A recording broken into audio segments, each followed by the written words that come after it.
This podcast is part of the Batman Universe Podcast Network, hosted by the BatmanUniverse.net. Check out everything related to Batman and the entire Bat family at the BatmanUniverse.net, including news and original content related to comics, movies, television, merchandise, video games, and more. Also, check out some of the other unique podcasts that TBU has to offer. Consider supporting this podcast by becoming a patron on Patreon. Even $1 can go a long way in supporting this content that you enjoy. Look for a link over at the BatmanUniverse.net to offer your support now. And now, on with the show. Hi, this is Jim Lee, and you're listening to the Batman Universe Comic Podcast. Hi, I'm Dan Jurgens, and you're listening to the Batman Universe. Hey, this is Scott Snyder, and you're listening to the Batman Universe Comic Podcast.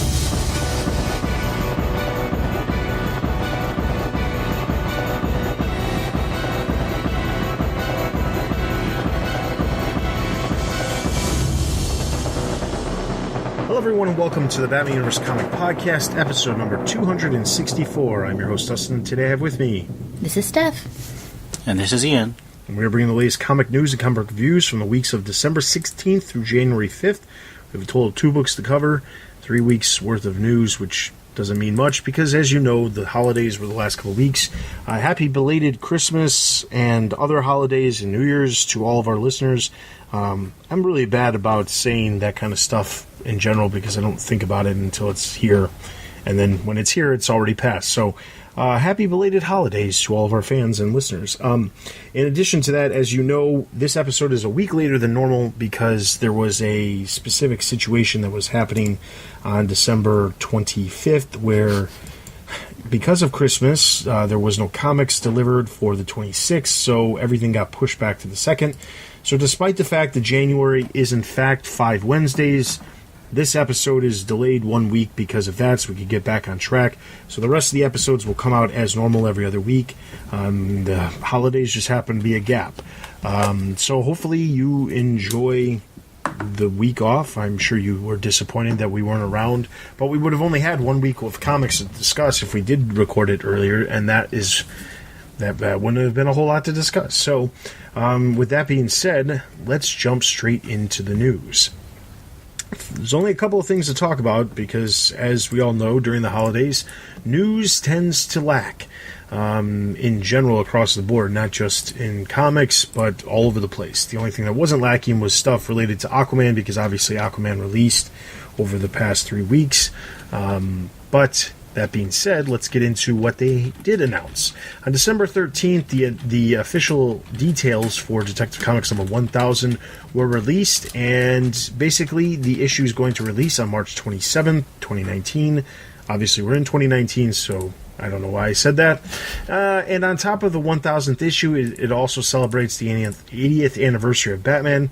The 96-page oversized collector's edition will be priced at $9.99 and will also release digitally online on the same date. Due to the oversized nature of the release, there will also be only one issue released for Detective Comics in the month of March rather than 2, with the double shipping schedule the series has had since the beginning of Rebirth. As it previously was revealed, the issue will feature a story by Peter Tomasi with art by Doug Mahnke, continuing the story that kicked off in Detective Comics number 994. The story will feature the first appearance of the Arkham Knight in main DC continuity. The first look at the new character was released as well. You can take a look at that over on the site. Very, very reminiscent of what we know the Arkham Knight to look like from the video games. Outside of that story, there's a huge list of creators that will be writing stories for the special issue. Jason Fabok will put together a 2-page spread showing off the current state of the Batman universe. Creators submitting original stories for the anniversary include Kevin Smith and Jim Lee, Brian Michael Bendis and Alex Maleev, Warren Ellis and Becky Cloonan, Paul Dini and Dustin Wen, Denny O'Neil and Steve Epting, which is a sequel to O'Neill's 1976 Detective Comics story There's No Hope in Crime Alley, Christopher Priest and Neil Adams, Jeff Johns and Kelly Jones, Tom King, Tony Daniel and Joel Jones, Scott Snyder and Greg Capullo, James Tynion IV and Alvaro Martinez. Rounding out the announcement is the variant program associated with the release. As expected, since Action Comics number 1000 featured a similar program, there are a number of creators who will have decade-specific covers paying homage to or I should say homage, to the time Batman has existed over the years. They will be made available through a variety of retailers, and then obviously there will be retailer exclusives as well. We have a gallery of all of the covers, including the Jim Lee standard cover, which is a wraparound cover featuring a wide variety of characters from the Batman universe, some in interesting poses, some not looking as best as they normally would. But you can see all of those over on the site, as well as the decade-specific ones, and as we find out more about the retailer-specific variants and which creators will be linked to those, we'll be letting you know about that on the site as well. So, first question, let's talk about the variant covers. Any of the variant covers stand out to you as something that you're really interested in owning? I really like the Steve Rude cover. It's very, very pretty, very well rendered, as his covers always are. He did one for Action Comics 1000 that was also great. But I don't really connect to this Batman. It's like the old Golden Age Batman with the weird sideways ears fighting, I think, Klan members.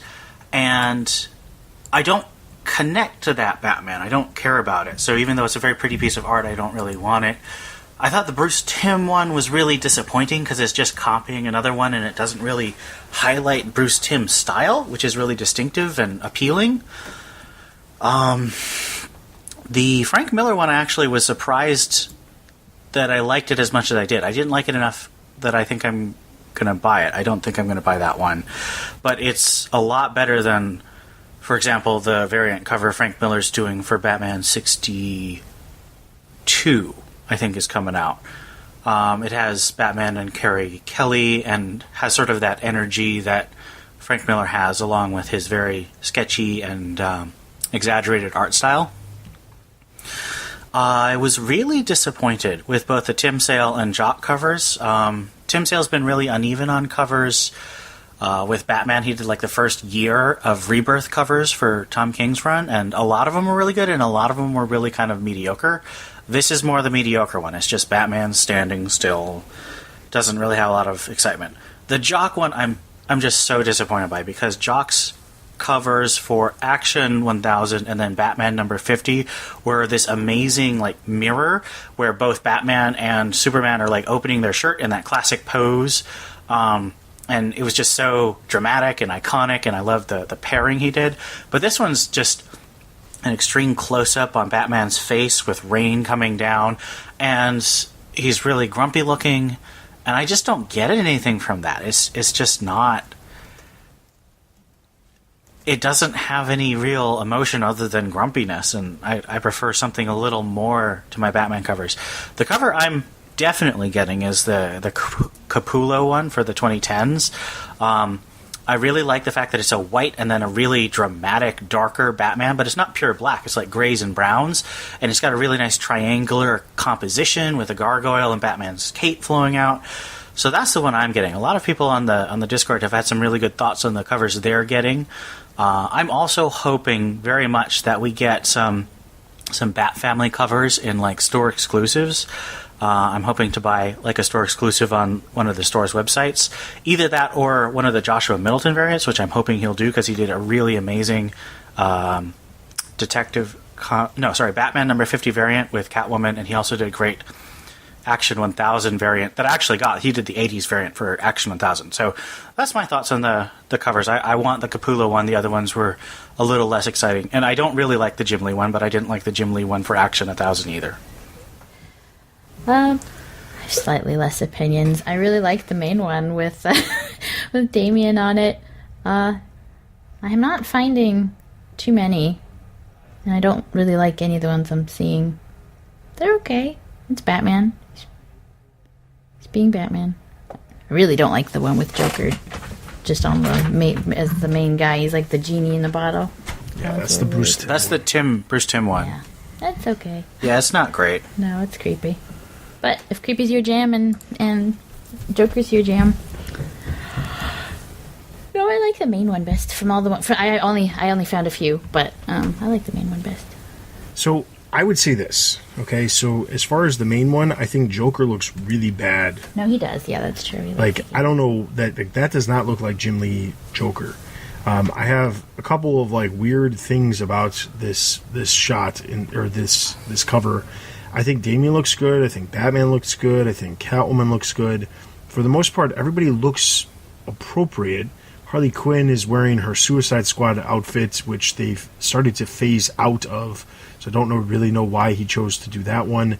It also is, I mean, if you don't look at it super close... Because Jim Lee did Suicide Squad. Yeah, I know. But if you don't look at it very close, and you look at it from far away, her skin tone and the shirt looks almost the same color, and it looks like she's wearing pasties. And not thinking that's probably the best idea. Zooming in, though, it looks like she has the number 52 across her chest, which I also think is stupid, but whatever. I don't understand why there's villains in the Batcave, but Dick Grayson is eating a cookie. So there's that. So, I mean, like, overall... some of the most of the characters look fine the way they are. It's just the choice of having it in the Batcave doesn't make a lot of sense to me, other than just being able to have other things happening in the background with the caves and things like that. I mean, like, there's aspects that I like, but then there's aspects that I don't really like at all. I do think wraparound covers are really cool, and generally speaking, mostly because you get to showcase a lot more art than you did. The last time I remember seeing some really good wraparound covers, like in all of and not just in like a specific book, because I know Action Comics had one, or I don't remember if Action Comics. I won't know because I don't read Action Comics generally, and I don't buy it, so I'm not even going to sit here and say that I would know, because I don't. But I will say that the last time I remember is there was when during the New 52 when they had like variant month, they had Darwin Cook variants, and there were wraparounds for those. I thought that was kind of cool. Well, Darwin Cook is always just gold. I'm so sad he's dead. Yeah.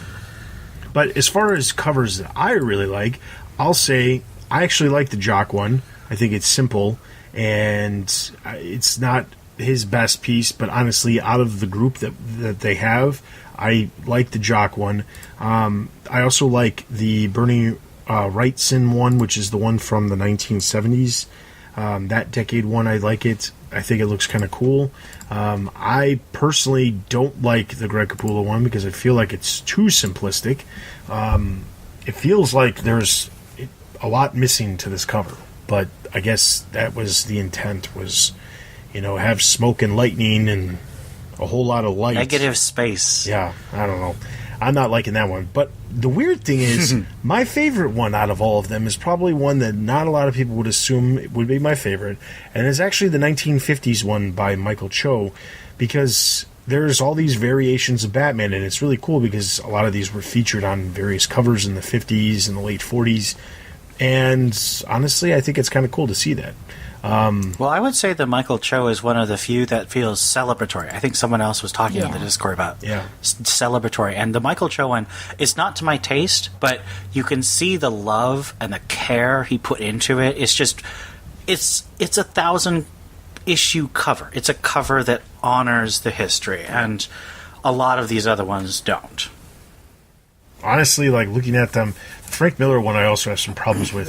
The fact that Carrie Kelly is standing on her tippy toes on the shoulder of Batman is slightly strange. But whatever. Yeah, so anyway, that's Detective Comics number 1000. That's coming out, like I said, on March 27th, just a couple months away. So outside of that, solicitations for March also released, but a couple days later than normal because... Wait, aren't we going to talk about the... I'm sorry. The teams? I don't know why I skipped right over that, but anyway, let's go back because I mistakenly skipped over some stuff. So there's a number of creative teams that are going to be writing on some of these. So I ran through the list already, but I'm just going to pick out the ones that I'm super interested in, then you guys can do that, and we'll talk about the ones that we're not looking forward to, if there is any. Personally, I think the Paul Dini, Dustin Nguyen one, the James Tynion, Alvaro Martinez, and those are probably the two that I'm looking forward to the most. mostly because those are two that came from an era of Detective Comics that I really enjoyed. And some of these other ones, they weren't even ever on Detective Comics. They were on Batman, and they're just getting to be on the title because they were on Batman. So, yeah. Probably Tomasi, just because I want to continue with the story, and hopefully he'll, like you said, he'll actually continue the story instead of just a random one-off story. Yeah, and I'm looking forward to the Tomasi one too. I should have said that, but yeah, as far as the special ones, some of these, like some of the pairings, I just anyway. Ian, what's yours that you're looking forward to? Well, Kevin Smith just said that he wrote his while high, so I'm not looking forward to that one. Warren Ellis, have you guys ever read the Batman Planetary crossover issue? Mm-mm. Dustin? Say that again, I'm sorry. Have you read the Batman Planetary crossover that Warren Ellis wrote? Yes, ages ago. Well, because of that, I'm actually really excited, because I thought he did a really good job honoring Batman in that story. So I think he can do something great. Paul Dini and Dustin Ryan, absolutely. Their run on Detective Comics and then Streets of Gotham was just... It's a landmark run that didn't get as much attention because it was going on during the Morrison era of Batman. But if you go back, it's just so satisfying. They just covered some of this on Bat Books for Beginners, and they enjoyed it. It's just such a good run. And so... I think this will be a really good short story, because that's one of the things Paul Dini is exceptional at. Denny O'Neil and Steve Epting, I'm really excited about, because, one, I love the story There's No Hope in Crime Alley. I love Denny O'Neil's Batman. I love Steve Epting's art for Batman. He did one with Denny O'Neil for the holiday special 2 years ago, I think it was, or last year. And it was just gorgeous art. So that triple combination makes me just so excited. Of course, Christopher Priest. I'm not excited about Neil Adams on art, but Christopher Priest is a great writer, so I'm sure he'll do well.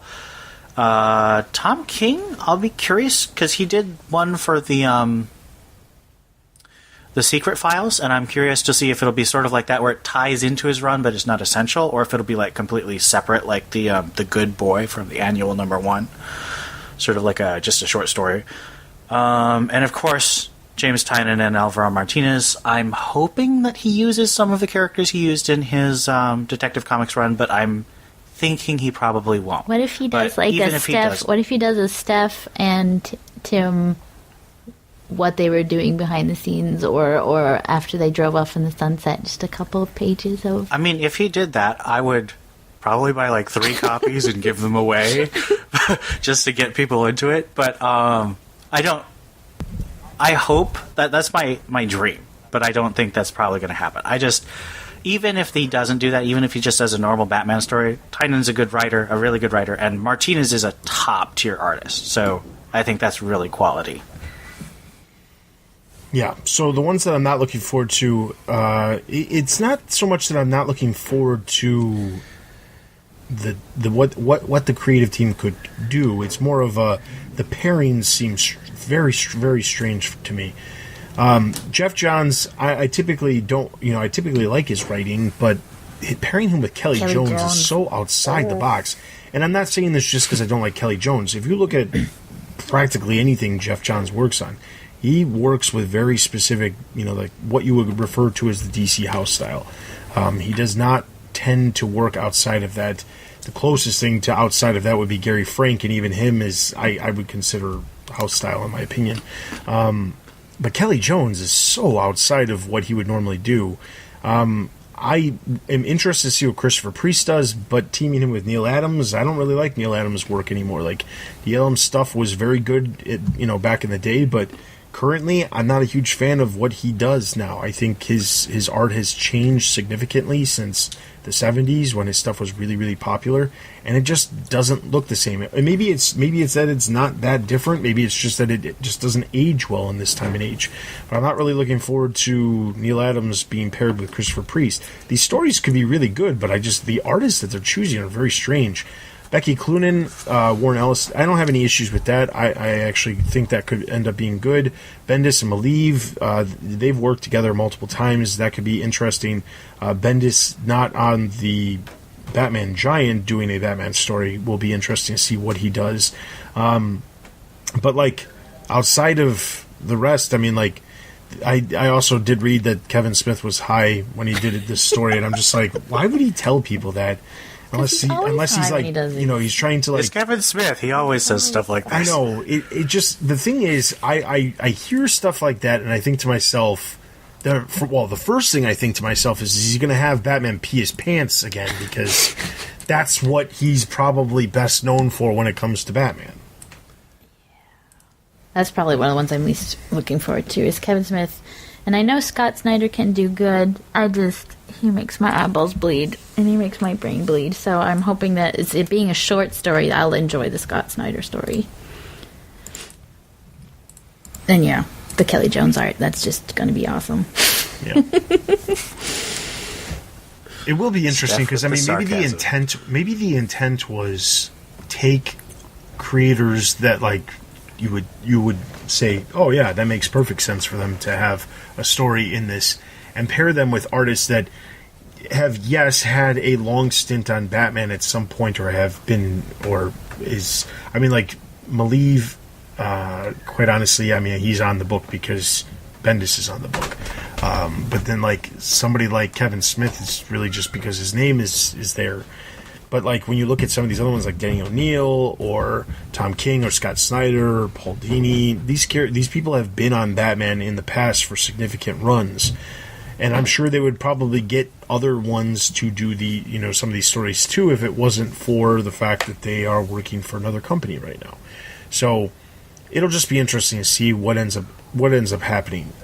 Maybe more details will come out about some of their stories prior to them releasing. I can't remember specifically what details were revealed before Action Comics number 1000. I don't think they actually gave us much about Action's story. I knew that there was a couple of previews for some of the stories, but I don't remember how many. I don't remember, like, I mean, honestly, like, even with it being oversized, they're only going to be like 8-page stories or 8 or 9 pages. They're not going to be that big because there's just too many of them.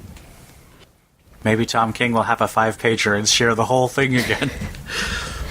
I didn't have the list pulled up when we were talking about what we're looking forward to, and I forgot that I didn't hear that you said Paul Dini and Dustin Nguyen will be on there, and that'll be fun. Hopefully that'll kind of throw back to before the New 52. Yeah, I like them. Maybe it'll be a little Gotham in the middle of the issue. That could be interesting. That'd be so cute. Oh man, I would love that. But I don't think Dini would do that. I don't think he would be either. So great. All right. So anyway, the other bit of news over the past 2 weeks was solicitations. They released a couple days later than normal because of the holidays. They chose to, instead of release them when they would release them, which would have been on December 17th, they released them on December 20th. So what can we expect for March? Well, after mentioning last month that there are fewer Bat books in years, the numbers continue to drop as Batman Damned wraps up and the upcoming Batman and Outsiders, which, as we know, has been delayed, has not been re-solicited. Combine that with no new DC Black Label titles planned for release, along with no new miniseries after months of multiple miniseries, and it continues to seem that DC is shifting their focus to other projects that have less to do with the Batman universe, which I'm not going to say is a bad thing for readers who are looking for something different, but it does take, obviously, the amount of stuff that we can cover away from us. Because of the fewer titles planned in the coming months, we are going to include certain trades going forward on the list of all of the stuff that's, like big trades that are coming out. While there are multiple DC Ink and DC Zoom titles releasing in 2019, we do plan on reviewing some of them. Specifically the ones that make sense for us to include because they are Batman related or Batman Universe related. So we will be including those on the upcoming releases breakdown. Both imprints have advanced solicited releases for March. The first being the Catwoman story from Lauren Miracle for DC Ink, and the other one being a new DC Superhero Girls title featuring Jessica Cruz. Each title is scheduled to hit stores in May. In addition to the imprint labels, there also is a certain title that was released back in October in the U.S. after originally releasing in a magazine form in Japan. This is called Batman and the Justice League Manga. The first volume released in October, and it completely went over our heads. Adele is actually going to be working on reviewing the first volume, and while you're listening to this, it should be out or will be out very shortly for you to take a look at if you're interested in seeing what the first volume is. But the second volume is going to be released in April. The big story for March, obviously, is the release of Detective Comics number 1000, which we already talked about. Some interesting story elements for the month include James Gordon Jr. Appearing in Batgirl, the new Robin in Batman Beyond seemingly being fired by Batman, Harley becoming a mutated insect, and Red Hood becoming a businessman. It is also worth noting that Justice League will feature the beginning of a storyline dealing with the Sixth Dimension from a story that Jorge Jimenez helps with. Also, Deathstroke and the Teen Titans will cross over for at least 2 months, as both issues state it is the beginning of the story called The Terminus Agenda. Batman will feature 2 artists for the issues releasing in March. Jorge Fornes will pencil Batman 66, with Lee Weeks attached to Batman 67. The Batman Who Laughs miniseries takes a month off, while a one-shot tying into the series releases featuring a story by Scott Snyder and James Tynion, with art being handled by Eduardo Risso. Over in Batgirl, Elena Casagrande steps in for Paul Pelletier for the month, while Evan Shaner pencils Batman Beyond. Steven Segovia will handle the art for Red Hood Outlaw number 32, while it seems further confirmed that Dan Abnett is in fact taking over Justice League Odyssey, as he stays on the title for a second month in a row. After last month's lack of digital first series, Teen Titans Go returns in March with a single issue. However, it continues to be the single DC-related title releasing at this point, meaning there is Scooby-Doo, but Scooby-Doo Team Up is the other one, but that is literally the only 2 digital series that DC is currently releasing. Finally, other TBU appearances in the month are pretty light. Leviathan is promised for Action Comics number 1009. Batman is mentioned in the solicit for Damage number 15, but the appearance is probably featured in February's issue rather than March's. Talia appears in Silencer number 15, which has become pretty normal at this point. Harley Quinn, Deadshot, and Killer Croc appear in Suicide Squad Black Files number 5. We have a gallery of some of the covers from March, the ones you can take a look at, and the full rundown of all of the solicits for the month of March. Also, going forward, we are no longer going to be covering Justice League Odyssey. This is specifically due to the lack of any reason to, honestly. I mean, Azrael is in it, and that's the reason we were. And honestly, we could cut Justice League Dark too, but the review team for Justice League Dark really enjoy the book. I've really been enjoying the book, so we're just going to keep it. But Justice League Odyssey, we are just going to stop at this point, because I'm going to be honest, I don't know how long it's really going to last. And, I mean, despite the fact that it's solicited up to 7 at this point, we have the original creative team non-existent on the book after only the first 5 issues. Joshua Williamson's off the title, and he was the one who launched it. We had the art by Stefan Sajic only for like 2 issues or an issue and a half. So, like, quite honestly, I'm not seeing this book really lasting. And Azrael's role in it is literally just, he's just there. He has nothing, there's nothing that really deals with him. So we'll still be covering, if there's anything big, we'll be covering in the review roundups that feature some of the other characters.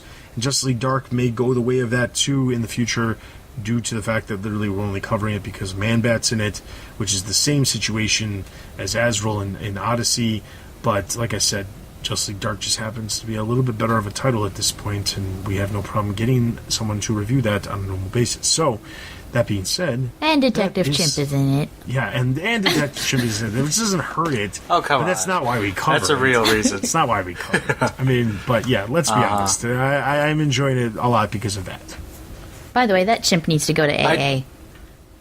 I think he drinks in every issue. I do want to say that I think Justice League Odyssey is still a really fun title. It doesn't really have a connection to the Batman universe, and Azrael is definitely one of the weakest parts of it.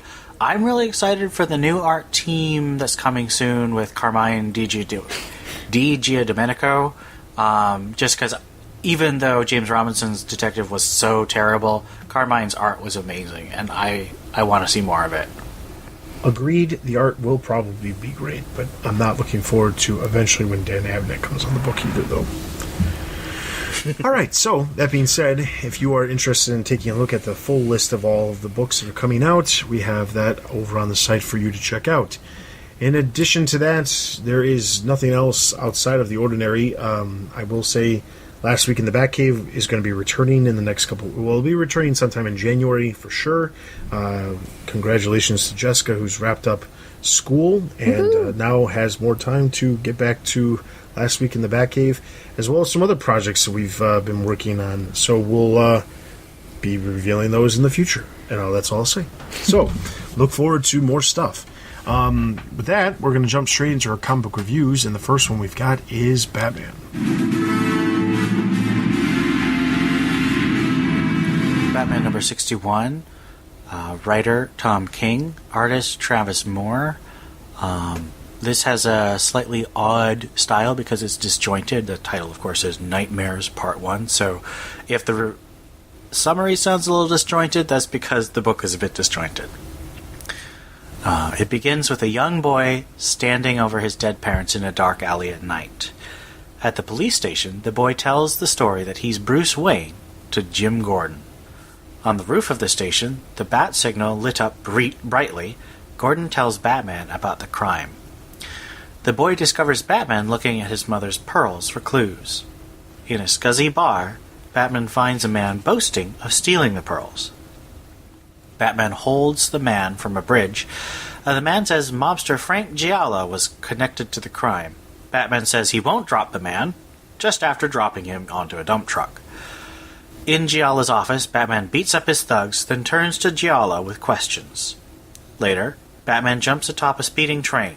He looks in the windows as a man who claims to feel safe brags about his connections. The boy receives a visit from Jim Gordon, who tells him that Batman got the man who killed his parents. In court, the man confesses to the crime as the boy watches. Over the next days, the boy struggles through normal activities at school and home. Sitting alone in a dark room with huge windows, he thinks of a plan. In prison, the boy visits the man and viciously murders him with a tiny razor blade. Suddenly, the scene changes. The guards are pulling the boy off of his victim, but instead of a black-haired Bruce Wayne, is the sandy-haired Matthew Warner from Batman number 38, with ugly, self-inflicted scars on his cheeks. A detective interrogates Matthew, but cannot break through his delusion of being Bruce Wayne avenging his parents. 7 murder victims so far. Using his dead parents' wealth, he's bribed guards and other prisoners to help him slaughter his victims. The police reluctantly turn him over to Arkham as he whispers to the parents he murdered that he loves and misses them. So,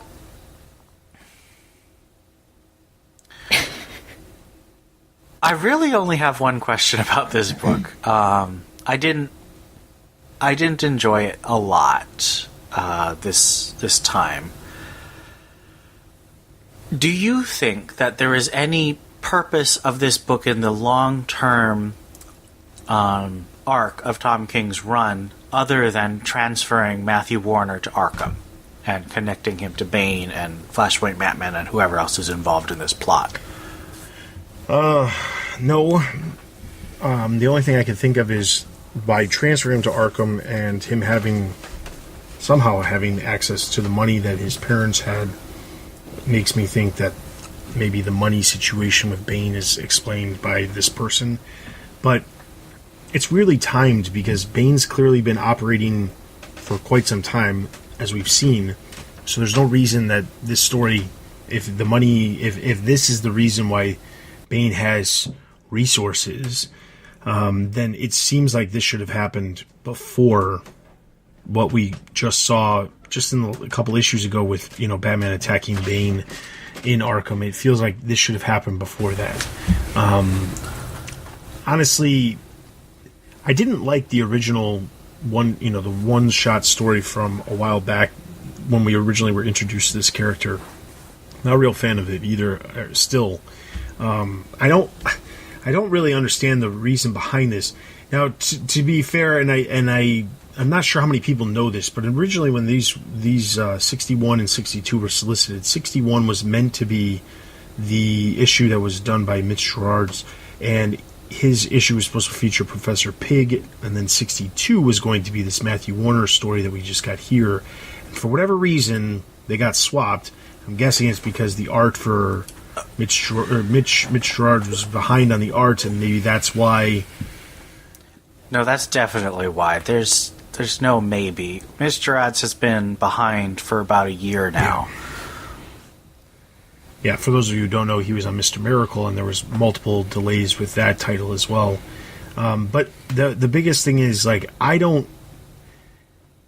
looking at this issue, it is poorly placed right after the last issue, because the last issue has, like, this giant cliffhanger, and now it seems like we're getting into something that has nothing to do with that cliffhanger.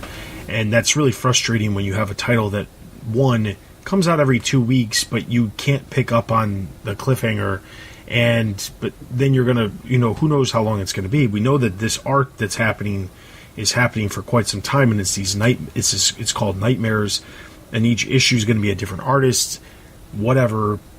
It seems like a reason to give the main artists like Mikel Janin and maybe even Tony Daniel a break for the time being, so that they can work on stuff, get ahead. But I don't know that that's the intent either, because I honestly can't believe that Tom King is writing scripts all the way past these Nightmare arcs at this point. We know for a fact that 2 months ago he needed a break, or a month ago or so. Let's see. Maybe he is working that far now that I'm thinking about it, because let's see, the February issues, which Joshua Williamson's working on, which is the Flash crossover, is happening in the middle of the Nightmares arc, but those issues, he said he needed a break in October because he was working on some other stuff. So maybe he is working on stuff that far out, but it does seem like he would have to be working on, let's see, so if in October he was working on those 2 issues, that means 66 and 67 are more Nightmares. Those are coming out in March. He would have been doing those in November. Then right now he's working on stuff for, in December he was working on stuff for, let's see, April, which means January. But I mean, like, even if he's working on scripts that far out, that's not giving the artist that much extra time, because think about how far away that is. Unless, of course, it literally is picking up exactly where it is, and he already had the scripts done for, the pickup of the Flashpoint Batman situation and the Bane stuff that was just happening before these Nightmares things kicked off. So, I don't know. The reality of it is, I don't feel like there's a purpose. I know that this is a long-winded answer to, how much of a purpose does this character have or this story have. But I really don't feel like it has any purpose other than just to give time, have time pass. And I'm not saying you can't have short stories. Some of the better stories that Tom King has done have been 1 or 2 issues, or the most enjoyable ones, I should say, at least for me, have been the 1 or 2 issue story arcs within this larger scheme of stories. But I feel like there are just so much stuff that just doesn't need to be here, and this is one of them. This is one of those stories where it's like, it just feels like it's here because he has this goal of getting to 100 issues, 105, whatever, just so that he can say he did it. And that's not what I want to be seeing. I want to see something that plays into it. Now, given if all of this stuff happens, like this one, the Professor Pig one, all these stories end up happening and they all somehow tie into everything magically at the end of it, then okay, fine. Then I'll choke on my sock or whatever. I don't know what they say. I can't remember the saying. Wipe the egg off your face. What is it? You wipe the egg off your face. I thought it was eat your hat. Eat your hat. That's it. Yeah, I'll eat my hat. And then I'll be wrong. But I just, it feels too disconnected, and that the Matthew Warner story from before felt super disconnected. So I just don't see how it's going to connect. So. Well, it helped me a little bit differentiate this kid from Hush, from Tommy Elliott, because Tommy Elliott was crazy and pretended to be Bruce to benefit from being Bruce. But I don't think, I never read Tommy Elliott as, I don't know. I guess he did think it was better to be Bruce, but this kid is just psycho. There's not a lot of... there's no ends like Tommy Elliott, his ends was, I want money, I want success, I want to be, I want the benefits of being Bruce Wayne. This kid is just like, I want to be Bruce Wayne and kill my parents' murderer, even though he killed his parents. And this is all in his head. Like, he's basically living in a fantasy, which I think, to me anyway, makes him different than Tommy Elliott. And this issue, even though you're right, it totally comes out of nowhere. It's really confusing to read. It totally makes you angry because the last issue was a cliffhanger and you wanted to keep reading and now you can't. It did at least for me differentiate him from Tommy Elliott, which is where he had been compared to so much from the first issue that he was in. And that's all I have to say about this issue. I think both of you are absolutely right. I think that's a really insightful comparison to Hush stuff. That's really well thought. I didn't consider that. I think that based on my previous readings of Tom King stories, this will almost certainly have something that ties it into something at the end. That being said, I think Dustin's absolutely right. If you look at his other short stories, like The Brave and the Mold and Rooftops, and even like the little issue where Gotham Girl was grieving her brother right after I Am Gotham, and little issues like the wedding dress where Selena steals her wedding dress. Those, I mean, you could say some of them definitely advance parts of the overall story forward, but they're also just really enjoyable stories on their own, I think. I don't think we would be frustrated because we read something and we don't see how it fits. But this, we don't see how it fits, and we don't enjoy it, and I think that's part of the problem right now. I'm hoping that the next issue is better, but I gotta say, I'm kind of looking forward to the next 4 or 5 months of Batman, except for the crossover with the Flash, and just kind of gritting my teeth, because I know it's just going to be 10 issues of this sort of disconnected stuff. I was just thinking, the last time we had an issue that, and I feel like this is even more disconnected, but you remember at the end of number 50, the wedding doesn't happen. We get the reveal that Bane's, behind all this and planning all of this, and he arranged for the wedding to basically fall through. And then we got the next issue, 51, which started the Cold Days arc. And we were like, why is this what we get after that? Why is there no, repercussions? And again, he did the exact same thing after Dick Grayson got shot, where instead of seeing any repercussions from that, we immediately see him going after KG Beast. And I'm starting to feel like this is just one of the things he does, or he relies on, is having these big moments, and then the next issue, there's no pickup on it. Because this isn't the first time. This has happened a bunch just in the last 15 issues. So, I don't know. But I wonder if and again, this is the long game, the slow burn, whatever. It kind of all the more of the story is revealed when you go back and read older issues. I'm actually re-listening to the podcast, the comic podcast, and re-listening to it now with what I know. I'm picking up on things that I didn't necessarily before, like Gotham Girl being somehow under Bane's control, or being in Bane's group of villains, whatever, and wondering, was she already doing Bane's bidding when she was encouraging Batman to be happy? Was that not a selfless conversation she was having? Was she actually trying to manipulate Batman at that time to propose? And I do wonder, as we keep reading, and it, a lot of people don't like this, but as we keep reading, will we start to understand things as the story moves along, 1 year down the path? I think you're absolutely right. I think it will. The problem is, when we were reading those, now I wasn't on the cast then, but I was reading along, I enjoyed the Gotham Girl story. I enjoyed the lead up to the proposal. Those issues were making me have a good experience reading. These issues aren't, well, okay, just this issue so far. Number 61 did not give me an enjoyable experience. I agree. So, I'm going to give Batman a total of 2 out of 5. I will say this, though.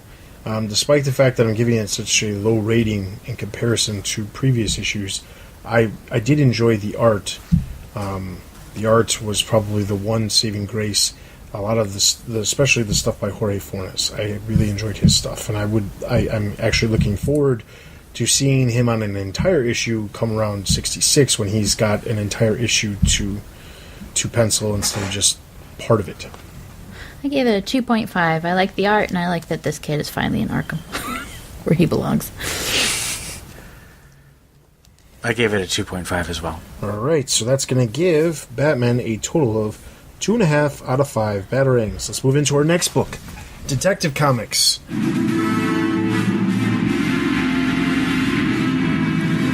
Detective Comics number 995, written by Peter Tomasi, art by Doug Mankey.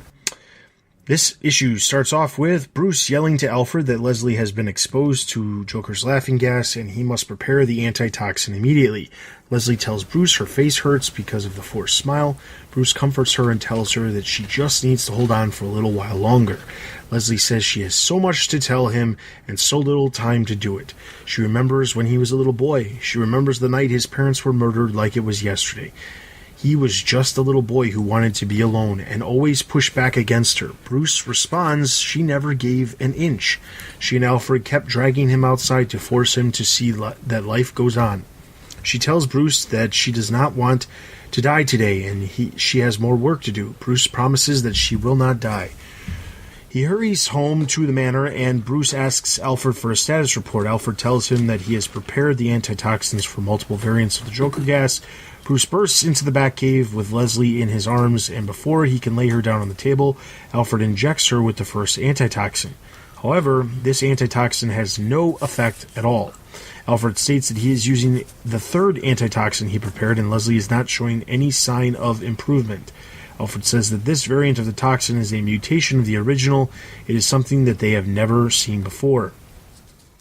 Leslie, realizing she only has minutes to live, tells Bruce that she is proud of him.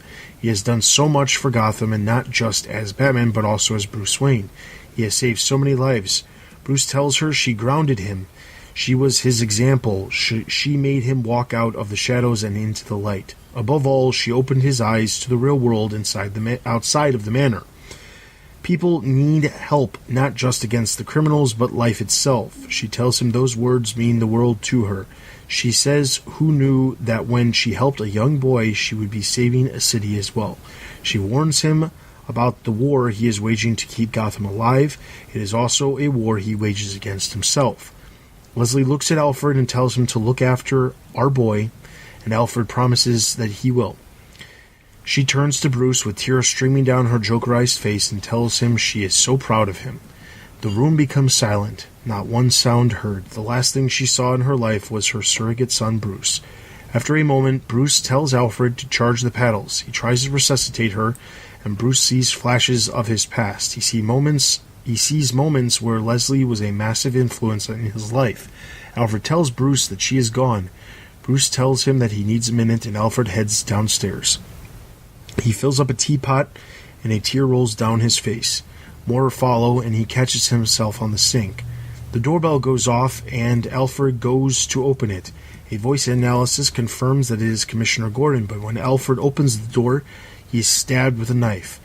The unidentified individual runs away, and Alfred rings the bell as many times as possible to catch Bruce's attention in the cave. Bruce runs to the door, cradling Alfred in his arms. Bruce asks who the assailant was, and Alfred tells him it appeared to be Zorro. After getting Alfred the medical attention he needs, Bruce, in his work clothes, heads to Arkham Asylum. Batman appears to Dr. Arkham and says he is there to conduct some interviews. Arkham says that this is highly unorthodox, and Batman says he is not asking. Batman walks into the main holding area and tells the inmates he is looking for a little illumination. He tells them that he only has one job in Gotham, and that's to hold the line. He is here to keep as many innocent people from harm as possible. But this line has been crossed in the worst of ways. Cooperation and information are the watchwords tonight, Anything less will be problematic. He tells them tonight will be like a carnival funhouse. As he turns off the lights, he says, "The only monster in here with you is me." All right. So, this was a really good issue. I really, really enjoyed this issue. This is kind of the stuff that I was hoping to see with Peter Tomasi. Not specifically the death of a character, but the real powerful emotional moments. This is what I've said in the past, and I feel like Peter Tomasi does really well, and we see a lot of really good moments here between Leslie and Bruce, and Leslie and Alfred, and even Alfred and Bruce too. There's a lot of really good moments, and I mean, if you read this issue and you've been reading Batman comics for a while, you had to feel some sort of emotion to what was going on, because that's what Tomasi's writing it. He wants you to feel emotion when you're reading this issue. So the first thing I'll get out of the way, because I know Ian has some issues with it, is the death of Leslie. I will say I did not see her dying necessarily, and obviously I wish that she didn't, but I feel like the effect of her character dying it's not like, well, at this point it's hard to judge the effect, but it seems like the effect up to this point, it doesn't seem like her death is going to be for absolutely nothing. It doesn't look like she's just being thrown away, at least from what we're being shown here. Her character is a character that's important to Bruce as a character outside of the cowl, as well as inside the cowl, but outside of the cowl, she's a very important character to him. Some may debate as important as Alfred. I would say Alfred's probably more important, but she is very important to Bruce in his personal life, and I think that's what we were going for here. Is we're going for a character that is meant to be very, very important in Bruce's life being taken away, but at the same time not to the degree of a Robin or Alfred or somebody who is maybe a little bit, who has longer longevity, per se. So, Ian, I'm going to toss this over to you. I know you had issues with Leslie being killed. Let's hear it. Okay, so I'm going to try and do this in the form of a compliment sandwich, because, put it mildly, I'm very angry about this issue, but I think that Tomasi is a good enough writer to merit some analysis, not just emotion. So I'm going to say a positive thing, then a negative. Well, I'm going to put all my negatives, and then I'm going to say another positive thing. So I think that the way Tomasi did the flashbacks to Leslie's involvement in Bruce's life, and Mankey's illustration of it was very moving, very compelling. I think even if you don't have a connection to Leslie, that was a well-constructed sequence, especially since, unless you've been reading and looking for Leslie, you probably wouldn't necessarily remember her, because only James Tynion was using her, and he only used her like 4 or 5 times. So I thought that was really well done. It was a really good reminder that Leslie's been there, very similar to Alfred. I would agree that Alfred's more important than Leslie because he lives with Bruce, and Leslie doesn't. But I think in terms of a formative adult figure, Leslie is his surrogate mother. I think Tony did a really good job of highlighting that in his summary. Killing Leslie frustrates me because she hasn't been used enough for this to feel really earned. It feels sort of like a cheat. I think Tomasi does his best with it. I'd be curious to know if Tomasi had been writing for 10 issues before this, if he'd sort of woven Leslie in and sort of built that relationship up and then taken her away. That would feel more earned. This is just like second issue of his run, she's dead. So it feels a little cheap that way, and I don't like a character who's been around since the 1970s. Denny O'Neil's story, There's No Hope in Crime Alley, I think is her introduction, and that's like, even if she hasn't been used recently, I think she deserved a bit more than to be killed off the second issue of a new run. what I said last time about Tomasi's tendency with Bruce not giving him enough voices that push back against his self-centeredness, I really feel that's part of why Leslie was chosen, because she pushes back against his self-centeredness and his mission in a way that I think Alfred doesn't. Alfred is a father, and he lives with him, and he works for him. And so he can't push back. If he did, Bruce would cut him out of his life, because Bruce is not quite mature enough to live with and love a person that closely who doesn't help him with his mission. And I think if you look at the Batman Annual number 3, Alfred does believe in the mission, and rightly so. I believe in the Batman mission within the world, like not in the real life. But I think Batman I think he's a hero. I don't think he's a crazy person. I don't think he's an anti-hero. I think he is a hero who saves people, and that is good. But I think that also he needs people who tell him when to pull back, who tell him when to change, who tell him when he needs to do a different thing. And Leslie was that. I think Tomasi removed that. I think that's a negative thing. And also, Tomasi just stabs Alfred, and that seems to sort of rob this issue of impact. I feel like he should have just left Alfred alone and had Leslie's death be the motivation for Bruce going to beat up the Arkham clientele. But I'll end by saying that I think that Leslie's line to Bruce about fighting a war with himself shows real deep insight into who Batman is. Batman, as I've said before on the podcast, is a symbolic figure. He fights against villains who are exaggerated versions of parts of his character. Joker is part of his alienation from society. Penguin is his rich privilege. Two-Face is his dual identity. Hush is his, loss of parents and his sort of envy of the classes. All of these things are parts of Bruce Wayne, and he fights them, just as he fights his own demons of refusing to allow himself to kill, of refusing to allow himself to become a villain, of working within certain restraints that Gordon places on him. So I thought that Leslie's speech to Bruce was a really well done thing, and really does show insight into who Batman is and why he's a powerful character. I'm gonna hop in there a little bit.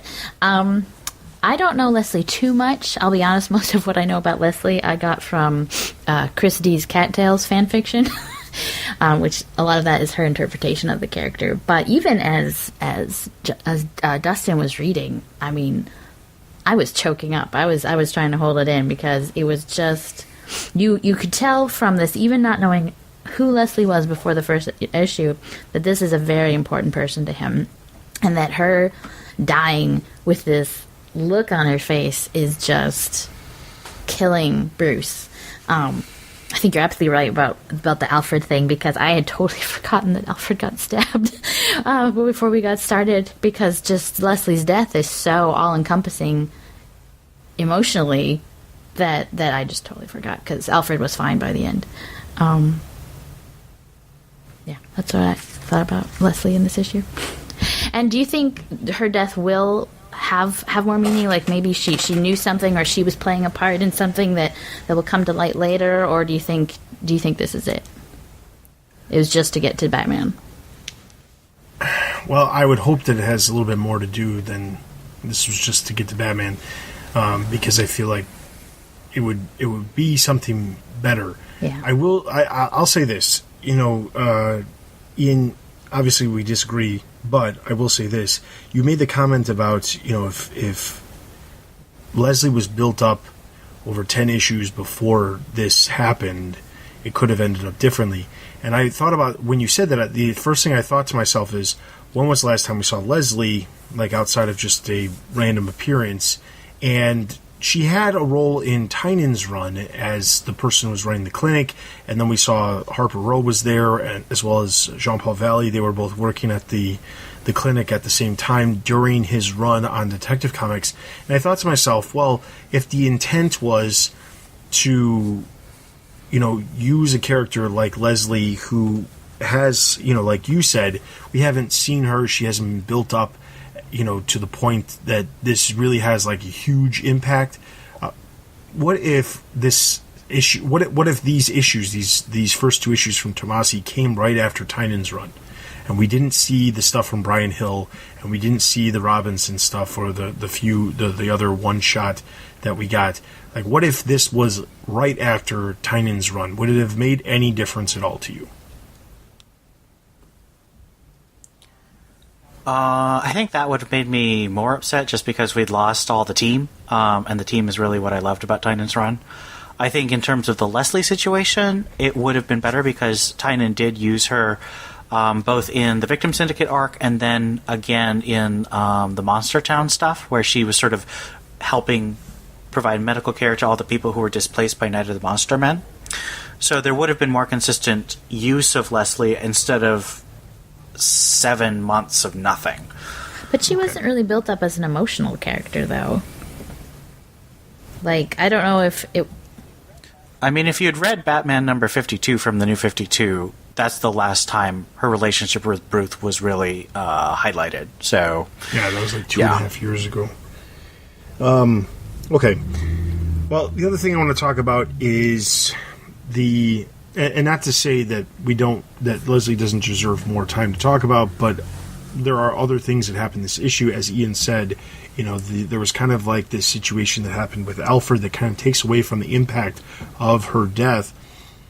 Alfred gets stabbed. He rings the bell to get Bruce to come. He's okay, but he was stabbed. Now, the thing I want to talk about is kind of our theories / guesses as to what possibly is happening here, because we know that there was this in the last issue there's this hulking creature that we find out is on basically like the Joker Titan stuff that we saw in Arkham Asylum. They didn't specifically say that, but I mean it's very similar to that. Leslie gets infected by Joker gas. The Joker gas or the toxin, she gets infected. That's also something that was from the games. Then we move to this issue where somebody's specifically attacking Bruce on all kinds of fronts. We have him attacking Leslie. You could chalk it up and say that that whoever's attacking Batman doesn't know who Leslie is to Bruce Wayne, but that can't be the case because of what we see with the attack on Alfred. Alfred's attack comes from somebody who's at the front door of Wayne Manor. So this isn't something that, it has to be somebody who actually knows. Now, obviously, we have solicitations going forward. We know that Detective Comics number 1000 is going to introduce Arkham Knight into continuity. At this point, it seems like this is all leading to a version of the Arkham Knight that knows who Bruce Wayne is and knows that Batman is Bruce Wayne.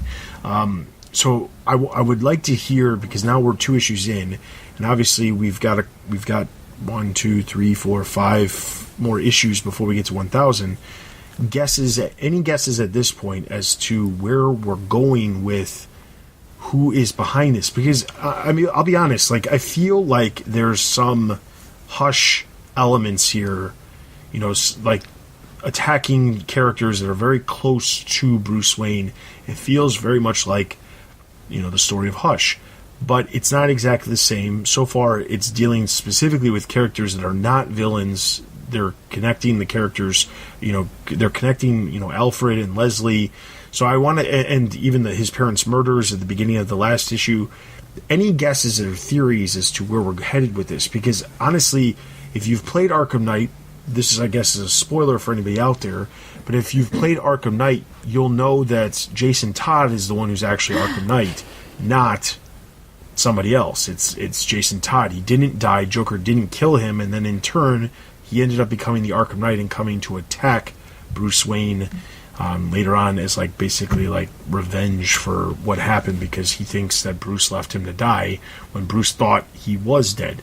So I don't see some sort of swerve connecting it directly to the game and the fact that we're going to see Jason Todd as Arkham Knight, because Jason Todd is appearing in his own title right now, and I feel like that'd be too contradicting of what's going on unless we somehow randomly find out that there's multiple timelines going on here or something, but I don't see it being Jason Todd. So the question is, do you guys have any ideas of potentially who the Arkham Knight is, or potentially who is behind this stuff? They said Zorro. If it was somebody dressed as Zorro, again, it has to be somebody very close to the Bat family or Bruce Wayne, because they have to know these specific connections.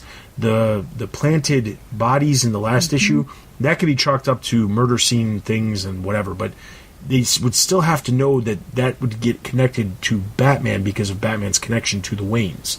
This proves it even further with somebody attacking Alfred, Leslie being attacked on a completely different front. So, I mean, like, even if somebody thought that Batman had a connection to Bruce Wayne because of, like, you still want to say that Batman Incorporated is in continuity, even though multiple people have said it's not anymore. There's the connection that Bruce Wayne funds Batman and Batman Incorporated before the New 52, and a small point during the New 52 that everyone ignores. But the thing is, like, you that can't be the only reason. You can't have somebody attacking Bruce Wayne because of that and not have it any related to Batman. So the question that I guess I have is, like I've said multiple times, just not stopping to give you guys a chance to answer, is, do you have any guesses? Well, I want to take us all in the Wayback Machine to when we had our Batman and the Outsiders backdoor pilot, and we were all discussing, who could this guy be? He knows so much. He must be someone who Bruce knows. Oh my goodness. And then it was the nobody with a mask that could read your mind. So I really hope it's not someone who just bought the mask off of whoever had it last, because that would be really disappointing. It would be. And I feel like we do this a lot where I say, let's guess and see what's going to happen, and then it ends up blowing up and we don't get anything good. And I also hope it's not Jason, because that would be really unimaginative, and also, yeah, like you said, would make no sense whatsoever. I mean, and with the weird Jokerized, or the monster Joker that you guys were talking about, the Hulk Joker, can we call him that? Just the creature. It has to be somehow connected to Joker, whether it's someone who's buying Joker toxin, because did we ever get a definitive answer on whether New 52 Joker knows who Batman is? I think he doesn't care. Doesn't care. Okay, well then maybe this isn't Joker, because if he doesn't care, then he wouldn't care about torturing him on a I think it's not level. Joker. That would be too simple. And Joker would never hide his identity. Yeah, Joker, I don't see Joker ever being underneath a mask. My personal theory, and this is completely crazy, we've got Batman Who Laughs, who's bringing other Batmen from other universes, dark universes. Why not a dark Jason Todd, or a dark Dick Grayson, or a dark any Robin, or heck, a dark Alfred? I could see that being a thing, because I agree. I think this universe's Jason Todd makes no sense. We already have him and Wingman at the same time in Red Hood Outlaw. But I think a dark Jason Todd from the universe would make sense. I can't see anything else except for another Hush-style villain is like, this best friend, you've never talked about it in 20 years. What if it is Gordon? What if Gordon has actually lost his mind? No. You do not make my Jim evil. Jim is good. What if it's an evil Jim? Okay, evil Jim is okay, Evil but not Batman. like this universe Jim. The problem with evil Jim, though, is that Jim doesn't know. I mean, like, he's never... Jim knows. Evil He Jim just would refuses know. to say he We all assume he should know. But he has never actually said, I know who it is. And the fact that if he does know, but he has all these weird interactions with Batgirl all the time that he clearly does not know, that's just bad. I mean, like, I don't want to go on a tangent because I feel like we've talked about this a gazillion times on the Comic Cast over the years, but somebody should really do a story where Gordon does know and finds out. Whether it be he just finds out about Batgirl, or he finds out about the entire Bat family, or it's just confirmed in some way, like, it's an unsaid thing, and then they can go about it just being an unsaid thing, but, like, it's there. Because... I honestly, I feel like I think you can make a case for Batgirl, like him finding out Bat Barbara is Batgirl. I don't think he could still be commissioner if he officially knew that Bruce is Batman. I don't think, especially in the last few years, that Barbara's even been around Bruce Wayne ever? Like, how would Jim even draw the connection? If he knew either or was their secret identity, I don't think he could automatically assume the others. Well, I'm not saying... Right, that's not, why I think that him finding out Batgirl's identity is fine. To be clear here, though, we're not talking about, like, current. We're talking about all time. That's true. The whole argument of him knowing is that he's such a great detective because he's the commissioner of the police department, worked for Major Crimes Unit. He's been a police officer for years. That's the argument of why he would know who Batman is. But, okay, so let's say he does. But he doesn't know the identity of somebody who he lives with. He can't connect, even just looking at the eyes of somebody that he lives with, or, you know, the characteristics, the body shape, the hair, the eyes, the face, anything that's shown when her costume's on. He can't figure that out just by putting... I mean, like, literally, part of his job is getting a group of distinguishing features from people that commit crime, or, you know, that when they commit crimes, and using photos to basically identify people, or lineups, or things like that. It's just like simple police work. That's why I think that at this point something should be done about that to just get it out of the way. It worked fine when she was Oracle because he never saw her. It worked. But and like when she was Batgirl before, it was a different time in comics, and the realistic nature of everything wasn't always the most important thing. But now that they've reverted her back to being Batgirl, they should have dealt with this like a long time ago, but they never did. Anyway, off track. I'm going to say I don't think it's James Gordon. I do like the idea of it being like an evil version or somebody else from a different Earth, because it would be slightly unexpected, except for the fact that we've said it here. Because let's be honest, in most situations, you're going to try to think of somebody existing in the normal universe in continuity and figure out how that could work. And to be honest, that's what I always do. I always try to think of that. Like the fact that there are multiple Earths and there's multiple versions of characters, and now there's even the Dark Universe, which is a whole other group of Earths. It's, you know, there's a ton of possibilities that you can't even think of. And, you know, creating a brand new character, I'm completely fine with it, but it would be great if there was some sort of like reason behind it. Like I don't want it to be just like a new version of Hush, just more a militaristic version of Hush or something like that, or Hush. The same idea of Hush, where like he knows all these things because he just knows a lot about the person. Like it would be cool if it was somebody like it was Jason Todd, but it was this other Earth Jason Todd, and now we've got it just presents a whole new group of stories you could tell too. So well, and things like this, and I think we said this about the Brian Hill run, is that this is so personal. This is hitting Bruce deep in a side of him that he doesn't let the bad guys see, and then for it to be so disappointing because it's just a guy in a mask. The mask can read minds. It's just so... It lets down the expectation that you had. At least, I mean, I'm slightly bitter towards that storyline. I don't know if you can tell. But, so if this one turns out to be either, like you said, an alternate version of someone that he loves would be fine. But if it's not, if it's just some random person again, it's just going to be so disappointing because...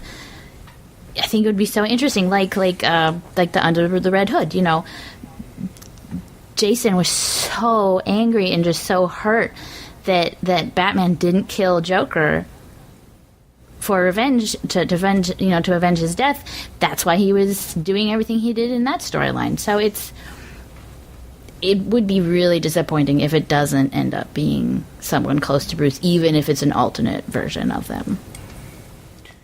Yeah. I agree. I mean, like, it really just needs to be. And honestly, if the reveal is happening in Detective Comics number 1000, it can't be anything but that. It's not going to be Joe Schmo. It's not going to be some nobody that we've never seen before or heard, or at least has some sort of connection. It has to be somebody with a connection. And, you know, as, you know, we're talking about the Brian Hill story because of, you know, us talking about this stuff before. And to be clear, I liked the Brian Hill story, and I liked the guessing. But I definitely agree that the reveal that it was just nobody, And it's not like he saved it for like the very last issue or anything. It was revealed in like the third issue, so it wasn't like he was trying to make it seem like there was somebody big inside the suit or beneath the mask, but there wasn't. It was just happenstance that I think we as Bat fans sometimes make connections that aren't always there because maybe we have hopes for something specific. And honestly, like, I'm looking forward to what Hill's going to do with Batman and the Outsiders. Oh, yeah. Sometimes I feel like when a story is really good in the beginning, you have hopes higher than it will be just because you're getting something that's really, really good and maybe better than you expected, and you're really hoping that it's going to, like, go somewhere that has never really gone before. And I say that because, like, this story has that opportunity. This story has the opportunity to go somewhere that we haven't seen. I mean, like, Hush, I thought when I read Hush, it was a great story. But the reason why it was great was because it was so unexpected. You didn't know what it was to come.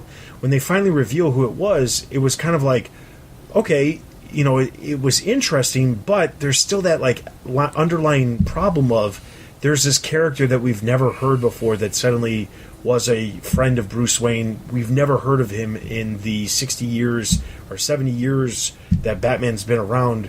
Or at the time, I guess it would have been like 65 years. But the 65 years that Batman has been around, and now suddenly this character exists and is this big bad that is part of this massive story. The story's great, but, like, the fact that the reveal is a character that we've never seen or heard of or anything like that, that's the underlying problem of a story like that, is, like, eventually you get to the point where you're revealing who the character is. It's kind of like Court of Owls, where it's like Lincoln March is slowly built up into this character, and then all of a sudden he's supposed to be Bruce Wayne's brother, and you're like, what? Well, part of the problem is, though, you do run out of characters. And there's only so many times people can turn evil and turn bad and turn good and switch sides and all that stuff. And you do run out of your roster. There's only so many times Jason can be the angry stepchild. I would say that's true, but the thing is, like, there are writers who are on books for long term. Like, you look at Tynion, he was on the book for almost 2 years. If he started out creating somebody in, like, the background of, like, the beginning of his run, he could have used that character later on.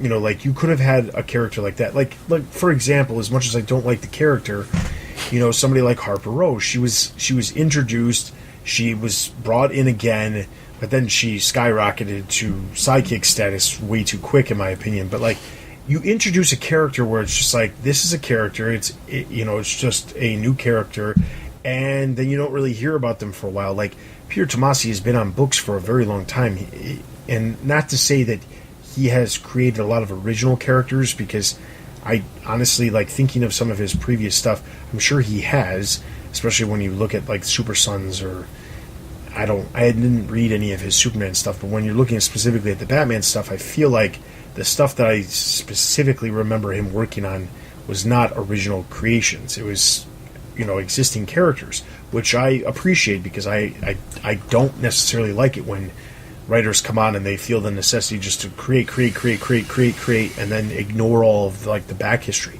But on the flip side of that, creating all these new characters, it leaves something there for them to come back to. Like, we weren't super thrilled about the Victim Syndicate because it didn't really feel like it was fleshed out, but ultimately there could have been a plan, and I think Tynion has said that there was a plan, and he hopes to, maybe come back to the characters someday. Maybe that's the intent, but it just feels like when there's also, you also have the issue of, like, somebody like Grant Morrison, who will literally take a character who is from Batman's past, but is so obscure and so unheard of that when it's revealed, it's like, whoa, I never saw that coming. Because he took some random character from the 50s that appeared in, like, 3 issues, and you're like, wow, he just made that character way more important than you ever thought he would be. So, there's that too. And to be honest, there's a massive amount of Batman characters. Massive amount of Batman characters that never even see the light of day. I mean, like, there's so many villains that they never even touch that they could, and somebody could tell, like, really interesting stories with some of these off-the-wall villains that just don't even get used anymore. It's either like original creations or like the classic villains. There's like so many like side villains, C-list, D-list, Z-list villains that they could use, that somebody could legitimately create. I mean, like, look at Kite Man. This is a perfect example. Kite Man, nobody gave a rat's butt about up until Tom King started using him in the way he is with his little hell yeah phrase. So, I mean, like, it's entirely possible for them to take existing characters that are just completely unknown to the general audience and turn them into something that's really cool. I don't want to necessarily see that with Arkham Knight. I want to see a character that has a little bit more meaning, not like it's actually Ratcatcher, and Ratcatcher knew all along that Bruce Wayne was Batman. It's the Penny Plunderer. Oh no. I think if you look at someone like Tim Seeley, whose run on Nightwing I still think is the best the character's had since Rebirth started. He both created a new villain in Raptor, and he took a character from a snack cake ad and made a villain out of that. And I just think that Seeley is one of a really good blend of taking old stuff or obscure stuff and also creating new stuff. King is very much revitalizing old stuff, and I love that. I'm hoping Tomasi is in the same vein as Seeley or King in how he approaches Arkham Knight. Because I agree, if it's just a random nobody in the suit, or if it's someone who's like super out of character and all of a sudden you've destroyed another character, I think it's just going to be really frustrating. It's Harper Row. Didn't you know? That doesn't make any sense. And let's hope they don't go like some crazy round like, oh, it's Tim Drake. I was about to say that. I mean, like it's I will legit hit the roof if it's Steph. I will just like fly to Minnesota again and rage. I mean, the reality of it is, it's very unlikely that it's going to be any of those characters because, like, Tim Drake is appearing in Young Justice. Bendis has said Spoiler's going to eventually appear in Young Justice. Jason Todd is in his own book. Dick Grayson is in his own book. Batgirl's in his own book. So literally, like, the only characters out there that aren't appearing in a book right now are like Duke Thomas. Could be Kate. Kate is really angry. I guess you could do Batwoman, yeah. But at the same time, Batwoman is also, I mean, right now she's currently in the story in Red Hood, but she doesn't have her own book. Mm-hmm. But yeah. But anyway, overall, I thought this was a great issue. I mean, like, I'm loving the art. As I've already said multiple times, loving the story. It really is like the emotional gut punch that I expected from Tomasi, just in a unfortunate way because the character has to die in order to get that emotional gut punch. So I'm going to give it 4 out of 5. I gave it a 4 out of 5 as well. 2.5 out of 5. Aww. All right, and over on the site, Tony gave it 4 out of 5, so that's going to give Detective Comics a total of 4 out of 5 Batarangs. That is all of our in-depth reviews. Let's head over to the site for Greater Gotham.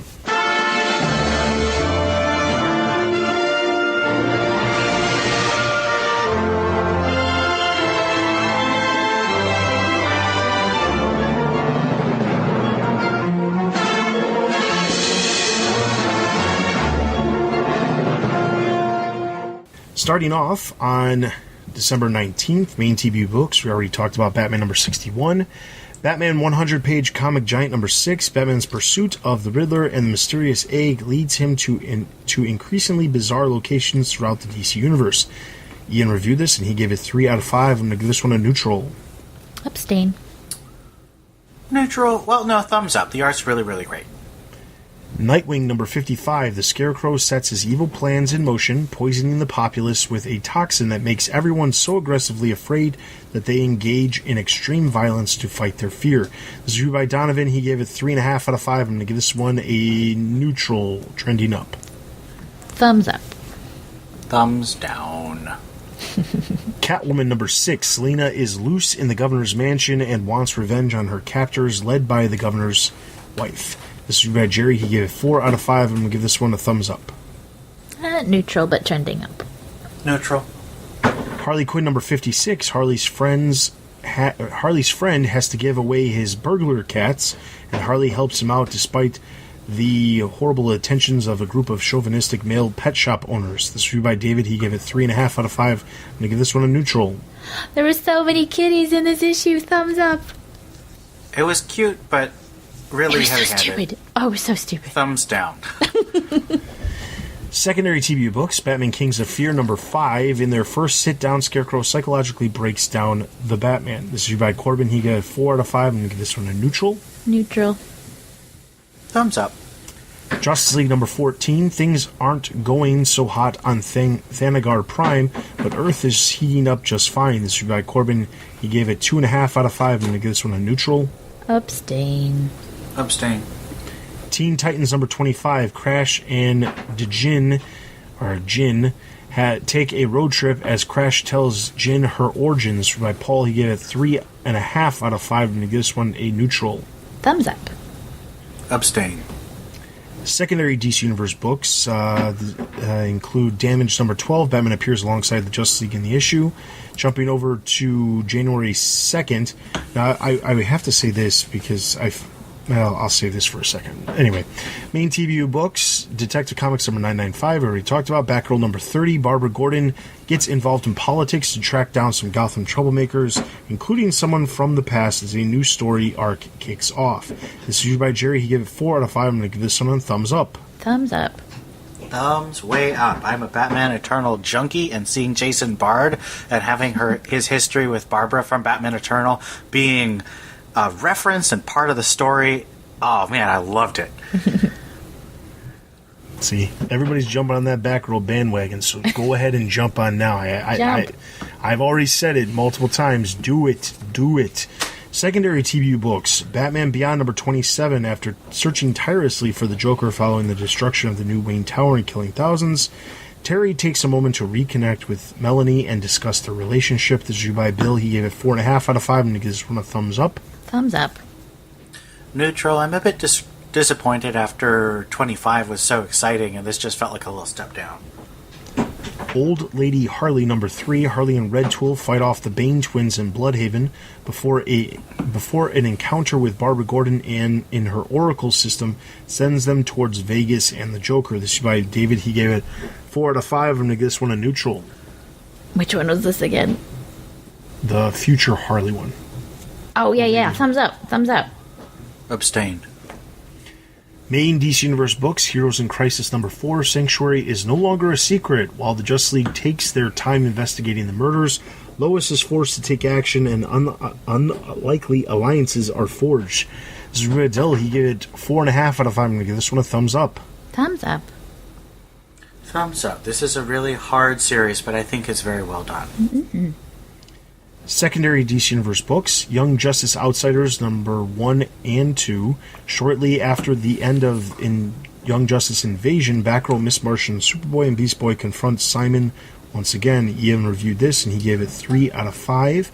The Flash, and that technically wouldn't be something we reviewed, but we did review it because the series just came back, so that's why it's under Secondary DC Universe books. So we're not going to give that a rating, but if you want to check it out, we do have a review on the site. The Flash number 61, Catman, Magpie, the Trigger Twins, and Zebra Man all appear in the issue. Injustice vs. Masters of the Universe number 6, Batman, Catwoman, Red Hood, and Harley Quinn appear in that issue. Justice League Odyssey number 4, Azrael appears in the issue. Silencer number 12, Leviathan and Talia al Ghul appear. The Terrifics number 11, Batman from Earth 43, which happens to be like the Red Rain universe, appears in that issue. Titans number 32, Dick Grayson appears in flashbacks as both Robin and Nightwing. Moving over to trades and hardcovers over the past 2-3 weeks, I should say. And this is where this was the comment I was going to say earlier. Weirdly enough, despite the fact that there was no comics released on December 26th, there was still a number of trades that released. I don't know why. I don't know if DC just forgot to change their release dates on their website, but they had a bunch of trades listed as they released on the 26th, which I don't know how that would have happened. But well, it's because trades come from a different printer. It's like a totally different production cycle. So it's not from Diamond? Or Diamond may distribute it, but it's definitely not. I'm almost certain it's printed by a different facility. I could be wrong, but that would be my assumption. Well, I don't know that the printing would have anything to do with the difference. I mean, the big thing is Diamond is the reason why the stuff wasn't getting delivered, Except on they Christmas. did Marvel Comics on that week, so I have no idea what's going on. I don't know. And I think the other part of it is maybe the trades don't come in the same way. Maybe trades can come, they don't come in on a Tuesday before the Wednesday that they're releasing. Maybe trades come earlier because they're thicker, they're bigger, they come in a different type of shipment that can allow them to ship them on a different day other than, that specific time. I don't know. Well, and trades are also solicited way before the individual issues. They're like a couple months before, usually. Yeah, they're normally like 3-4 months before the normal single issue. So the other part of it is they might not have even known that there's going to be a shipping issue if that has anything to do with it anyway. But anyway, TBU trades and hardcovers. We have Batman Volume 8, Cold Days trade paperback, Super Sons Omnibus hardcover, The World's Greatest Superheroes by Alex Ross and Paul Dini trade paperback, DC Meets Hanna-Barbera Volume 2 trade paperback, Batman Prodigal New Edition trade paperback, Batman by Neil Adams Book 2 trade paperback, Batman the Shadow, The Murder Geniuses trade paperback, Nightwing Volume 1, The Bleeding Edge trade paperback, Batman Beyond Volume 4, Target Batman trade paperback, Dark Days, The Road to Metal trade paperback. So that is everything that's released in the past 2 weeks. As always, if you heard us give a thumbs up, thumbs down, or a neutral rating to those books, we have detailed reviews of all of those titles. As I mentioned earlier, Justice League Odyssey we will no longer be covering. Justice League Dark we will be covering for the foreseeable future unless Tony, who's currently reviewing it, decides it's no longer worth covering because he just doesn't want to.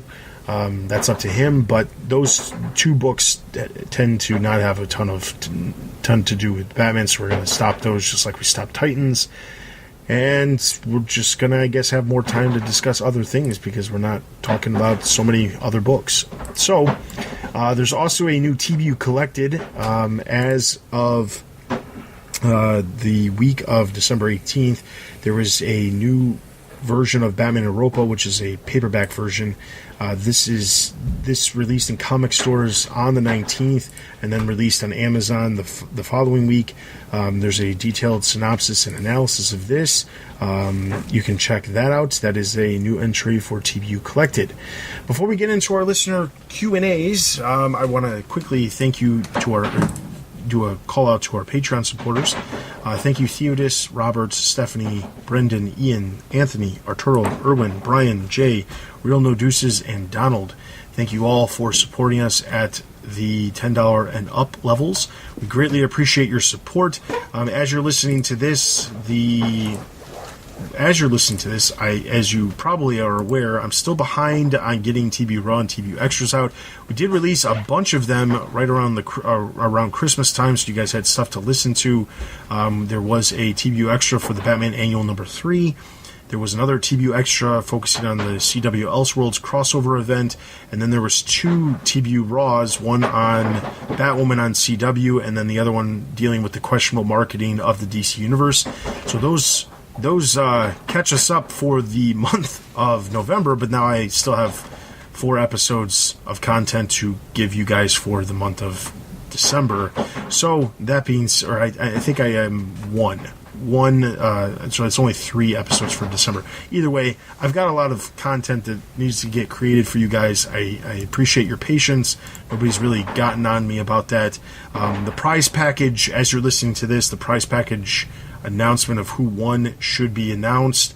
Any merchandise due to anybody who was supporting at the higher levels, we will be contacting you guys. So be on the lookout for your emails, and hopefully in the coming months we will get better about making sure TBU Raw and TBU Extra. Quite honestly, like I said before, November and December just happens to be really, really rough times for me to get other extra stuff done, and I promise that we will make sure that we get caught up at some point.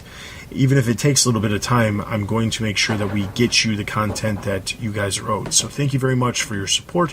Also, thanks to those of you who are supporting at the lower $3 level as well. We We greatly appreciate any support at all.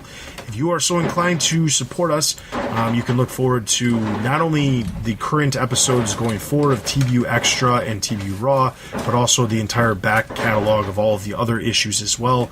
So you could look at that. We also have a variety of other rewards. Just head over to Patreon, patreon.com/thebatmanuniverse. You can see exactly what we can offer you as far as rewards. If you are not inclined to do anything with Patreon for whatever purpose whatsoever, you can, of course, donate to us directly through PayPal. There's a link on the site for that. And the most important thing is, if you don't have any funds that you want to support, you don't have any funds to support us with, but you're interested in supporting us with your time, we are always looking for people to support the site with content. So if you have content that you're looking to produce that is Batman related, get in touch with me at tbu@thebatmanuniverse.net.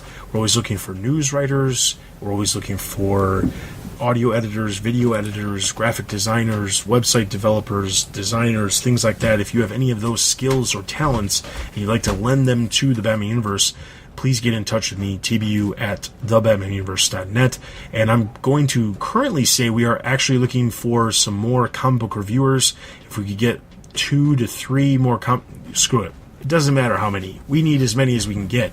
So if you are interested in reviewing comics on the website, get in touch with me as well. I will say that if you do review comics for us, we do supply you the comic that you review. So you're not obligated to purchase the comic that you are reviewing, because we need more comic reviewers, so we are supplying the comics. So if you have any interest in reviewing comics, and let me be clear, just because you say you want to doesn't mean you will. You'll need to submit a sample of a comic review for us to review. Obviously, your best bet is to review numerous reviews we have over on the website to get an idea of the format and what exactly we are looking for, and then you'll be expected to supply us with a sample review, and then in turn we'll figure out if you are a good fit for TBU. But we are looking for comic reviewers, so if you are so inclined and interested, get in touch. But even if you're not looking for reviews and you're an artist and you want to showcase comic strips or original art or stuff like that, we are literally always looking for new and original content that isn't just posting of news that's literally posted everywhere on the internet. And we're always looking for stuff that's original. That's why we focus so heavily on the comic reviews, because that is unique to us. Our reviewers are unique to us. They're not reviewing stuff somewhere else, or they're not reviewing the same books somewhere else. So that being said, get in touch with us. Also, if you're watching Young Justice, or you're watching Titans, obviously Titans is over, but you're watching Gotham or Titans, we're always looking for people to review those as well. So lots of different opportunities for you. We will make it as easy as possible so that you're not having to do a lot of, financial work on your end to accumulate the things that we're asking you to review, but in turn we would appreciate the original content. So that being said, get in touch with us, tbu@thebatmanuniverse.net, with your pitch or suggestion of what you would be interested in contributing to the Batman Universe. That being said, thank you very much to all our Patreon supporters. We're going to move straight into our listener Q&As.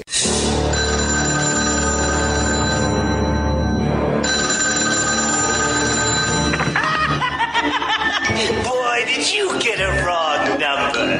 Leave your message at the sound of the shriek. No, please, don't! And this time around, we have 6 comments, so thank you. These come from all over the place because I have been doing a much better job, and Ian has been helping with the Discord, making sure that I get tagged on stuff so that I can port it over. I've been making sure to get the Twitter stuff and the YouTube comments, so thank you to everybody who's listening all over the place. We clearly have listeners all over the place, so thank you. We're going to dive straight into these questions and get to them because there's some really good ones here, so let's get into them. Our first one comes from Gotham Central via YouTube. He says, King really needs to explain the Thomas Wayne angle. The Flashpoint universe with Thomas was destroyed by someone in the Button. He is meaning to tell us that Bane has the power to transport people through the multiverse? I don't buy it. That is a plot thread that really needs to be explained. I agree that it needs to be explained. I think it will be explained, but it has not yet been. I was actually thinking about this the other day and thinking that, so in the button, the big reveal was that Dr. Manhattan was somehow behind something. And Thomas Wayne can't exist. Like literally he can't exist because he's not from an alternate dimension, right? Or an alternate reality or universe. He's from this universe if Bruce had died as a child, right?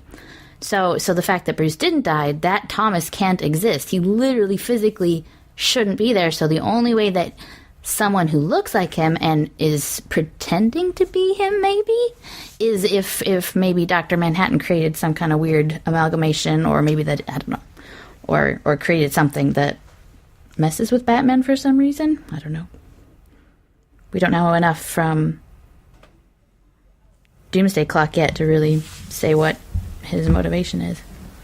It's true.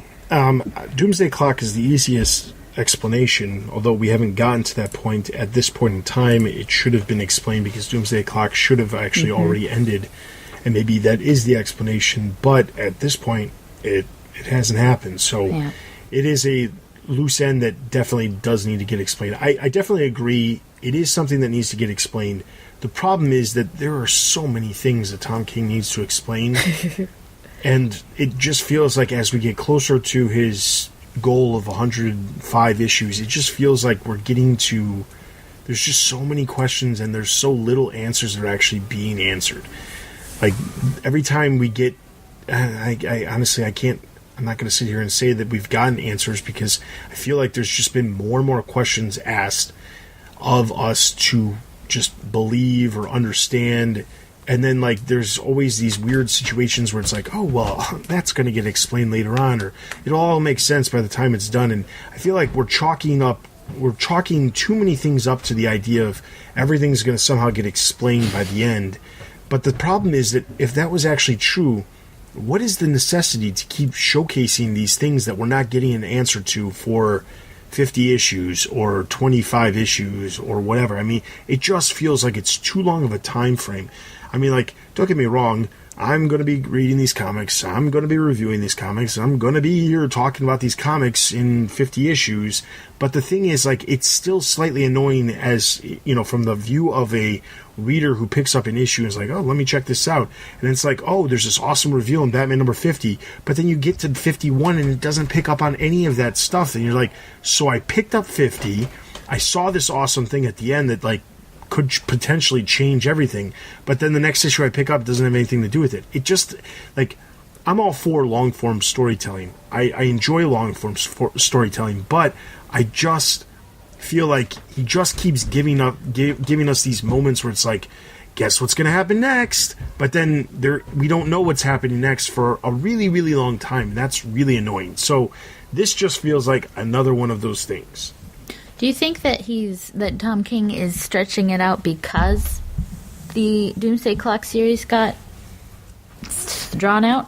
Well, that would be a good explanation, but the thing is, he's always said he wanted to do 100 issues, and the entire 100 issues is supposed to be the full story of, the situation with Bane. So I don't think that Doomsday... I mean, like, don't get me wrong, the Doomsday Clock could easily be the reason why we haven't learned how Thomas Wayne is here on this Earth.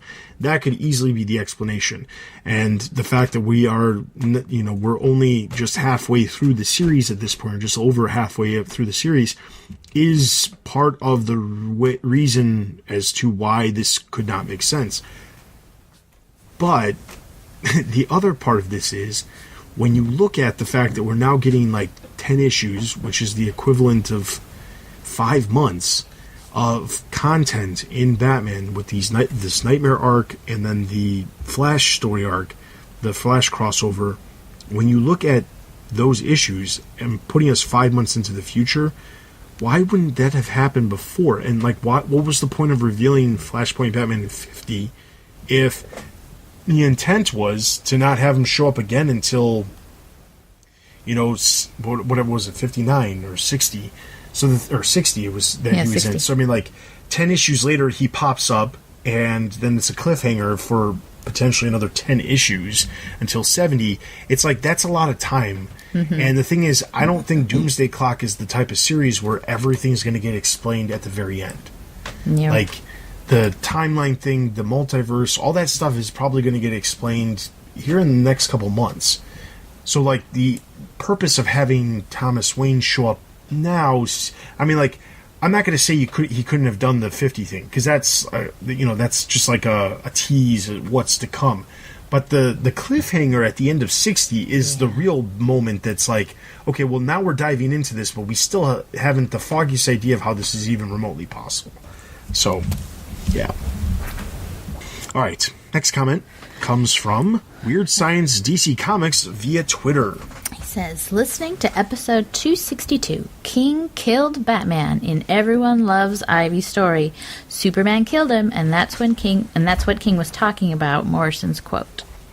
Yes. So if you remember, we talked about in episode 262, we were talking about how King said something about Morrison and the fact that, like, Morrison says you have to kill Batman. Basically, Weird Science is saying that that King did kill Batman in the Ivy story, and that's why he brought up the Morrison quote. And if I remember correctly, and maybe you guys can help me out in here, I believe the question was, we were talking about the quote regarding him saying that Morrison and Snyder both said you have to kill Batman in order to, like, leave your mark on the character, and that's what King was saying Morrison said. And we were saying, well, okay, but does that mean King will actually kill Batman or not? And I think, and then basically if that's what it was, and I hope that is, honestly, I'm going to be honest with our fans here. I have a very poor memory. I used to have a really good memory, but I have a very poor memory when it comes to a month ago, when it comes to what we talked about, what was said. So I rely on you guys quoting what we said in order for me to reference that. But I think that's the general gist of what we were saying. And then in turn, we were like, so does that mean 75 could see Batman killed? Is that what it was? And I think that's why we brought up that quote. I think that's what we were talking about. And I think what Weird Science is saying is that, yes, that was a quote, but it was in reference to the fact that he already did kill Batman in that Ivy story. And if that's the case, that's not leaving your mark, in my opinion. So I had forgotten that had happened because he was dead for such a short amount of time. It hardly even registered that he had, quote, killed him. Yeah. I completely agree. I think that King has said that the death of Batman is something happening after number 75, so the Everyone Loves Ivy is not going to be part of that. Yeah, if that's what I was referring to, it'd be disappointing, to say the least. Yeah. So we'll see. But We will see. I don't think it's the Ivy story either. So, all right, next comment comes from Pelo Tegrin, and this is from Discord. Says, great episode. I look at all the time tape thing and inwardly cheered at the near 2-hour-long stamp, and then promptly felt selfish after Dustin related how stressful and time-consuming this can all be. The question section was my favorite part of the episode, by the way, though I'll still want more. Anyway, thank you for everyone for producing the content I eagerly look forward to. What villains and heroes would you like to see an upgrade or push? Also, which need to have less focus? Well, this is an easy one for me. I would like to see less focus on Penguin. I feel like Penguin gets way too much focus. And this is something that goes all the way back during the New 52. I mean, like, if anybody's been listening to the Comic Cast for a long time, there was a point in time where, like, Penguin was popping up everywhere. And it made no sense. It was like somebody in DC, like somebody higher up at DC was like, we want to push Penguin, push him. And it made no sense. It really didn't, because it wasn't like you could see... Is that your Dan Didio impression? Sure. No, I mean, but, like, the thing is, like, you know, when certain movies come out, you always see a specific push for certain characters because, not always, but there are occasions where a movie will come out and a movie will be featuring a specific character. And then all of a sudden the focus is, well, let's focus on these characters because they're in the movie. That's what people are going to be looking for because that movie just came out. Perfect example is Suicide Squad. Suicide Squad came out in theaters, and they held the New 52 release until the movie came out, and then it came out, and Jim Lee let that flounder horribly by not, saying he was going to do the art and then not doing the art, and then the stories just kind of fell apart because they started to have like these 8-page backups that made no sense because they were just taking up space because Jim Lee couldn't finish. That's a rant for a different story, I guess. But the point is, that was the thing. Like, Jim Lee attached that title was because Suicide Squad was in theaters, and the idea was, let's get this book to sell really well because the movie just came out. Another example would be not as good of an example, but back in the 90s when Batman and Robin came out, there was a series of one-shots that were released around the time that Batman and Robin came out, featuring, focusing on Mr. Freeze, Poison Ivy, and Batgirl, even though they had nothing to do with the movie, but they came out around the same time as the movie because those characters were featured in the movie. So the thing is, like, this is not a uncommon occurrence with characters being focused on that are in media, but to say Penguin is one of them, Penguin hasn't popped up anywhere. I mean, like, outside of, I guess, Gotham, which is not Penguin. I mean, like, it's Penguin in name, but that's not Penguin that we know from the comics because it's taking place in the past before he really becomes the Oswald Cobblepot Penguin that we all know. So that can't be used as the reasoning. So, like, it's one of those things where it's like, I don't know. Penguin just seems like somebody really high up really likes Penguin. Somebody really, really likes Penguin because he gets used a lot. I would like to see, as far as somebody I'd like to see get a push, I'd like to see two characters specifically. I'd like to see a story with Riddler, even though we did get a Riddler story. He was involved with the War of Joke and Riddles, but I don't really feel like that was a Riddler story, in my opinion.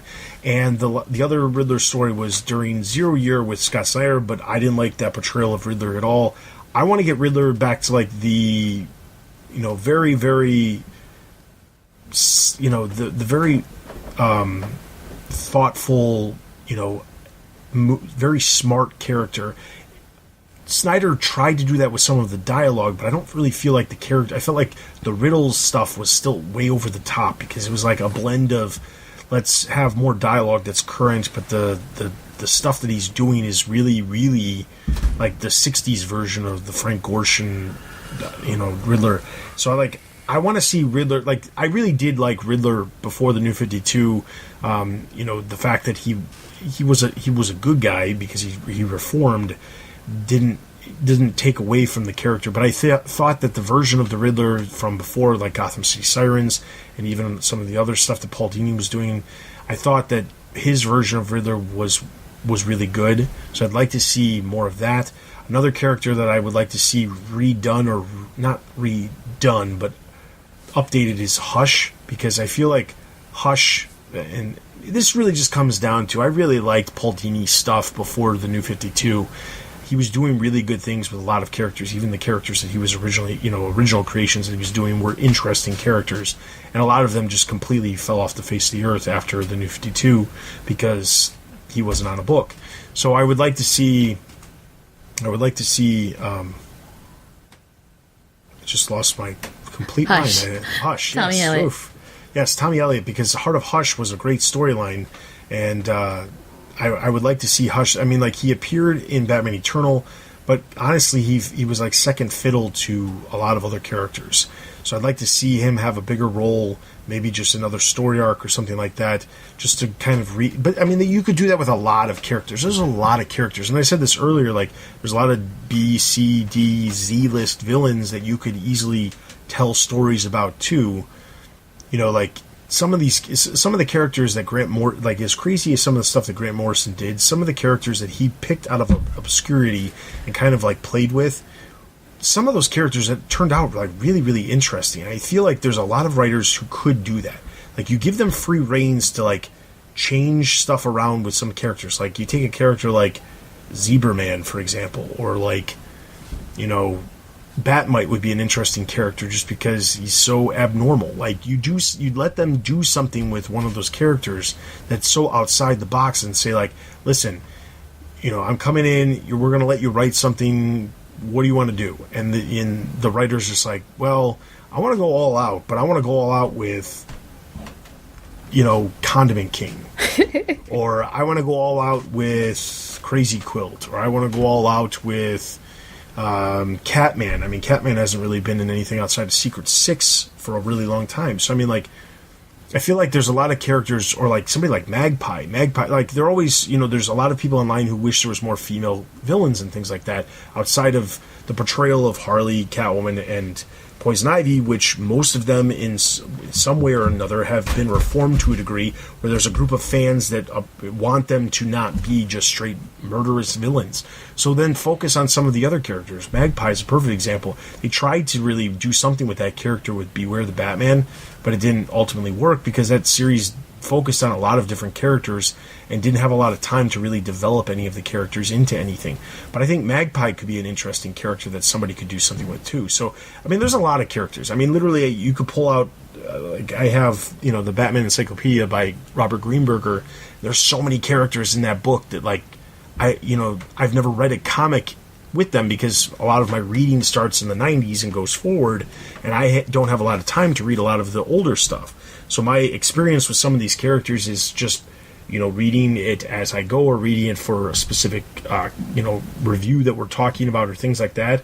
So I don't know a lot about these characters. So, like, as someone who is not new to comics, but has only been in comics for about 2 decades, there are a gazillion characters out there that don't really get utilized the way that you really could. You know, Batman is known to have this massive rogues gallery. It would be awesome to actually use somebody outside of a brand new creation or somebody who's just part of the classic rogues gallery. So there's that. So that's my 2 cents. It was more like $5. True. Very true. So, first of all, Paleo Tegrin, who I always think about the paleo diet when I see your name on Discord. Thank you for your compliments. Thank you for acknowledging, you know, the work that goes into this. You know, I know Ian and I just sort of hop on and I edit now, but Dustin does so much of the work and so much research. It's just really cool how much he puts his heart into this website and this comic cast. Villains need less focus. I feel like Tom King turned on the Joker faucet. Like, we didn't really see Joker at all except for jokes and riddles, and then suddenly there was Joker everywhere. You had the Batman Who Laughs, you had Joker and Harley, and it was just, I could do with less Joker. He's great, he's fine, there's other villains, let's move on. And as for villains I'd like to see more of, do you guys remember, and she's had one resurgence recently, Jenna Duffy? She's the Carpenter. Yes. Another Paul. I was going to mention her. I love Carpenter. Another Paul Dini creation. Mm-hmm. She represents the mechanical engineer females, you know, or S or SWE, as it is, and I love her, and she needs to be around more. I wish she was. I wish they redid Gotham City Sirens with her as a supporting cast. I think that would be awesome. There are so many characters that Paul Dini did. Like, there was another character, the Broker, who literally, like, finds the Broker was great. You know, the hideouts for the villains. It was such a weird character, but, like, it makes sense to have a character like that when you have villains in, like, these ridiculous hideouts all the time. Mm-hmm. It makes sense. And the Carpenter was another one that makes sense. It was like filling a common sense gap in stories. Like, that was good stuff. And in the Carpenter, let's see, the last time she popped up was Harley Loves Joker, I think. Yeah, Harley Loves Joker. That was the last time she popped up. But yeah, that's a character that they could easily use as a supporting character for, you know, a storyline or something. So, and that's all I got. I think in terms of villains who need less focus, this is not going to make a lot of people happy, but I really want less focus on the Batman Who Laughs. That guy is annoying as heck. And if it were just the miniseries that's going on right now, I'd I mean, I wouldn't be happy because I don't enjoy it, but that at least is a focused look. It's got a beginning, middle, and end. He's just been hanging out and just being annoying since Metal, and I'm just tired of him. Well, you know why that is? It's because... It's because Snyder won't get his butt in gear and get the story. Exactly. I mean, that's what it comes down to. I mean, like, Metal was successful. Snyder will pull something from it and then say, okay, this character was... there's a lot of people who really like this character, so I'm going to use this character. But then the problem is that, like, we wait this extended amount of time for him to reappear because the miniseries takes, like 8 months to come out after the end of Metal. And it's like... The problem is that Snyder has this tendency to be involved in things. And I've said this before. He's involved in things to, like, a certain degree where, like, he has a concept or he has an idea that pops up in one of his main series. He did this with Harper Row. She pops up, and then, like, he doesn't do anything with her for a long time, and then he'll bring her back, and then he kind of brings her back, but then is expecting somebody else to, like, take the ball and keep going with it. And most of the time, it ends up being James Tynion who ends up taking the ball, because James Tynion is that kind of guy where he will take the ball and go with it, especially when he's given the opportunity, but he can do his own stuff too. In most cases, it's way better when it's his own stuff. But, like, when you look at, like, Talon, like, he did Court of Owls, the Talon series, like, spun out of it, but it was like 6 months after the fact. Nobody cared about Court of Owls then. Mm-hmm. Like, this is the problem. This happens a lot where, like, something he does, he sees the success, or he hears people talking about how they really like something. He gets an idea for something, but then it's like the execution of getting it into it. Like, also, I wasn't a fan of the fact that the Batman Who Laughs, who has his own miniseries, also is a plot point in Justice League. I mean, like, come on, really? And Immortal Men, and, like, he just pops up everywhere, and I'm tired of it. Like, keep him in his one book, and I'll be less cranky about it. It comes down to Snyder creating stuff, it's selling super well, and then other people and other writers thinking, this character's popular, let's jump on this and have him pop up in my book, because then it'll make other people potentially read it. I'm not saying that's a bad thing, but it does, like, it's an overuse of the character. And this character was not designed, let's be honest, the character was not designed to be sticking around past Metal. It really wasn't. It just is because Snyder decided to, make it so that he could stick around. But, anyway. Okay, so that's the one I would like to have less focus. Villains, I really only have one villain I want to see more of, and that's Lady Shiva. We did get one arc of her in Tynan's run, but Tynan has openly admitted he wanted to do more with that whole storyline, but his run was cut short. So I really like Lady Shiva. I've had conversations off with someone from different forums who just loves Lady Shiva more than I'll ever love anyone. And he really doesn't like the way Tynan or even Gail Simone or Chuck Dixon use Lady Shiva, but those are the people I grew up with reading Lady Shiva, and I just love her being this sort of evil teacher, but also the best martial artist ever, and I would love to see more of that, because I think that's a really fun villain that's kind of lacking nowadays. It's all like superpowers or super geniuses, and I'd like some beatdowns, some martial arts stuff. As for heroes, I think this will be zero surprise. I have three. Number one, of course, is Stephanie Brown. I always want to see more of her, no matter what. I'd also love to see more of Huntress, since Batgirl and the Birds of Prey ended, and then she was in Seeley's Hellblazer for 6 issues, but then that ended too, and then she showed up again in... Was it The Unexpected? Or was it the...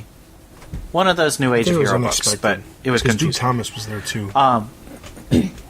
Yeah, but she's really disappeared, and she's a great character with rich ties to Gotham's history and to Batman, and I just feel like she deserves to be in books right now. And lastly is Manhunter. Kate Spencer, created by Mark Andreyko. She had her own series, and she wasn't originally a Batman character, although her sidekick was a Joker henchman, which I thought was a great idea. It's like really rich world building. But then she became the DA for Gotham during Batman Incorporated. and she had a backup in Streets of Gotham, and it was really good. And then she's been showing up in Green Arrow every now and then. I think she was also in Gotham by Midnight. But she has only been her civilian lawyer identity. I really want her to be Manhunter again. And Mark Andreyko does too. Brian Michael Bendis always talks about how Mark Andreyko, who's like his buddy, is like, oh, can you get Manhunter back? And so I think eventually we'll probably get her back. But I would love to see her again. She was a great character. I agree. Manhunter's an interesting one. She actually has, not as Manhunter, but Kate Spencer has been appearing in Green Arrow very regularly for quite some time. Yeah. Okay, so our next comment comes from Green Lantern HG via Twitter. And he says, great episode, guys. Have to say, I still have to listen to all the episodes of the podcast, but glad to hear how you got into podcasting. Happy holidays. Thank you very much. Christmas tree. All right. Indeed, thank you. Next comment comes from Matches Malone via Discord. He says, what do you think the continuity relationship between Batman and Detectives comics is, and what would you like it to be? So this was a conversation that was on the Discord after he posted this. Basically, the question is Detective Comics happening at a different time than Batman?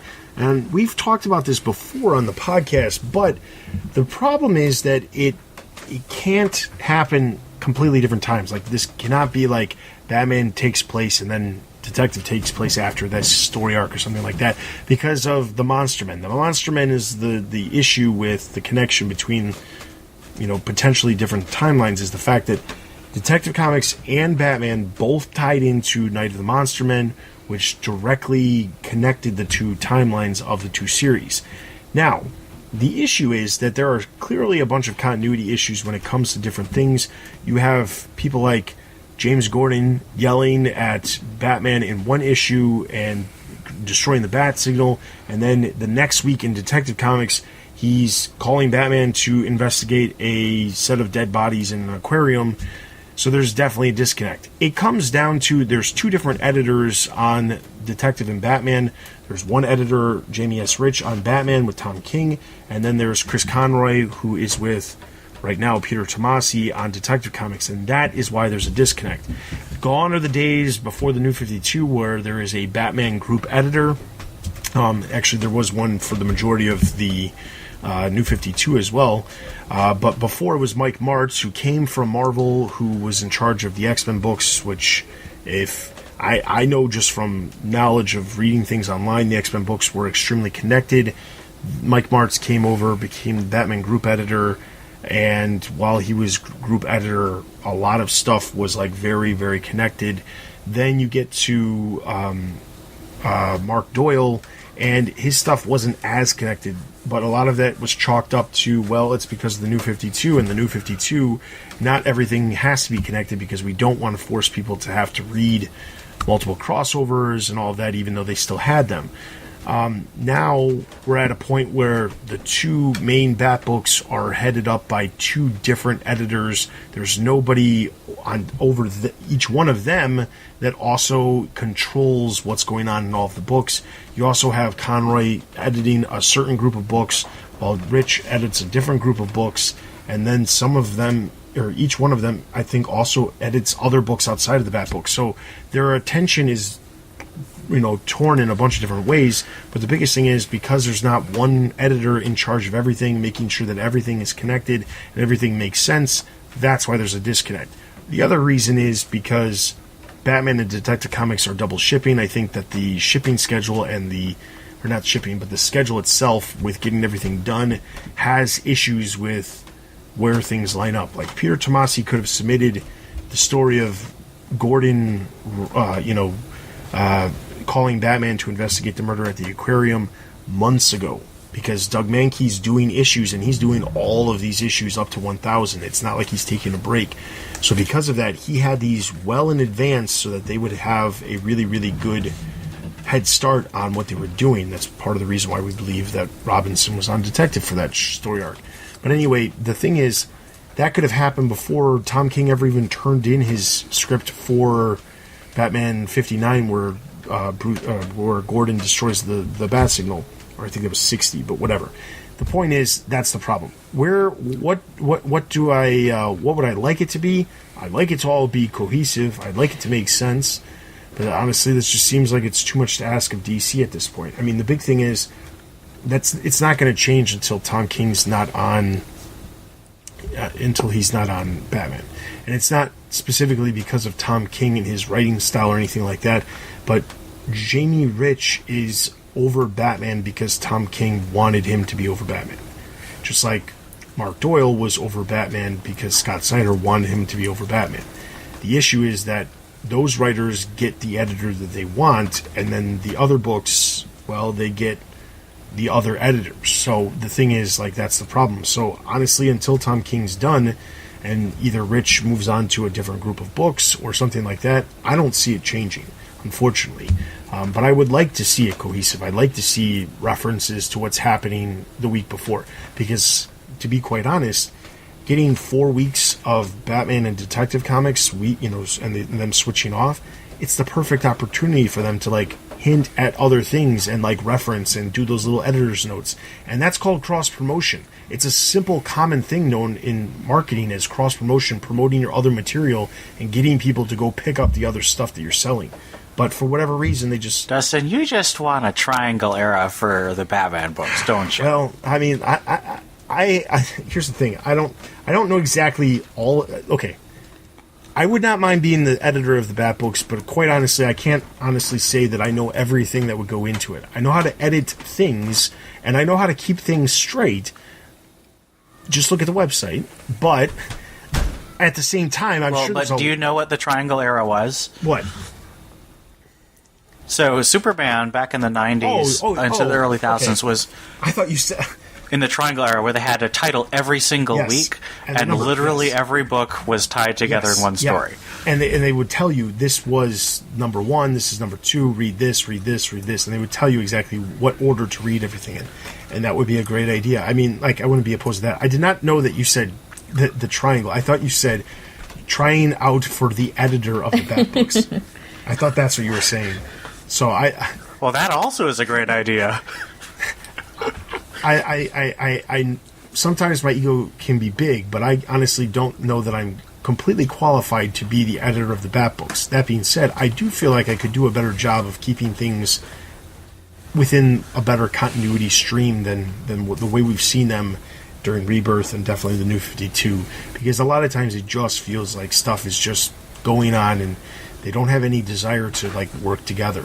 And, like, even though Snyder used to, and we used to hear about this all the time, Snyder used to talk about how they had writer summits, and, you know, the Bat book writers would get together and talk about different ideas, but at the same time, not all of the Bat book writers were there. It was only like a select group of them.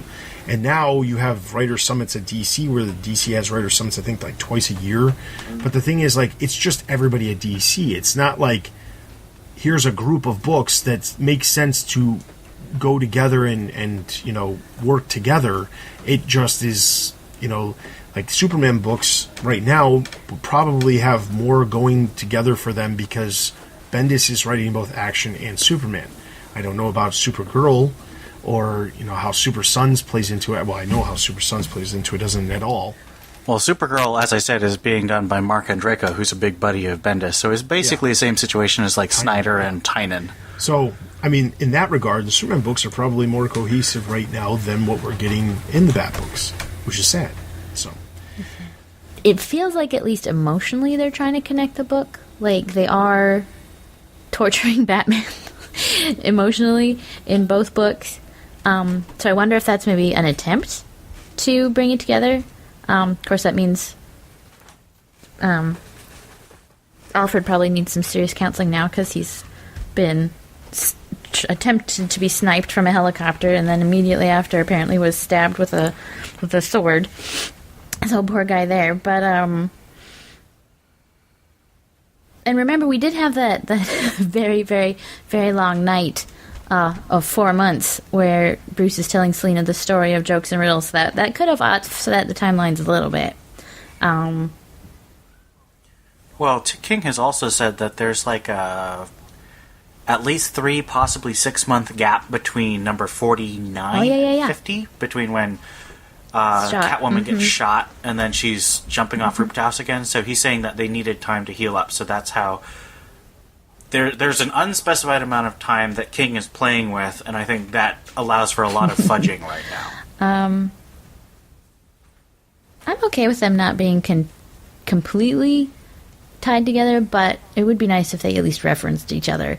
Like, well, no, I say that, and then I think back to that awful Two-Face story where they did that, and I was like, yep, no, that didn't really help. But yeah, it sort of gives an idea of how they're both happening at the same time.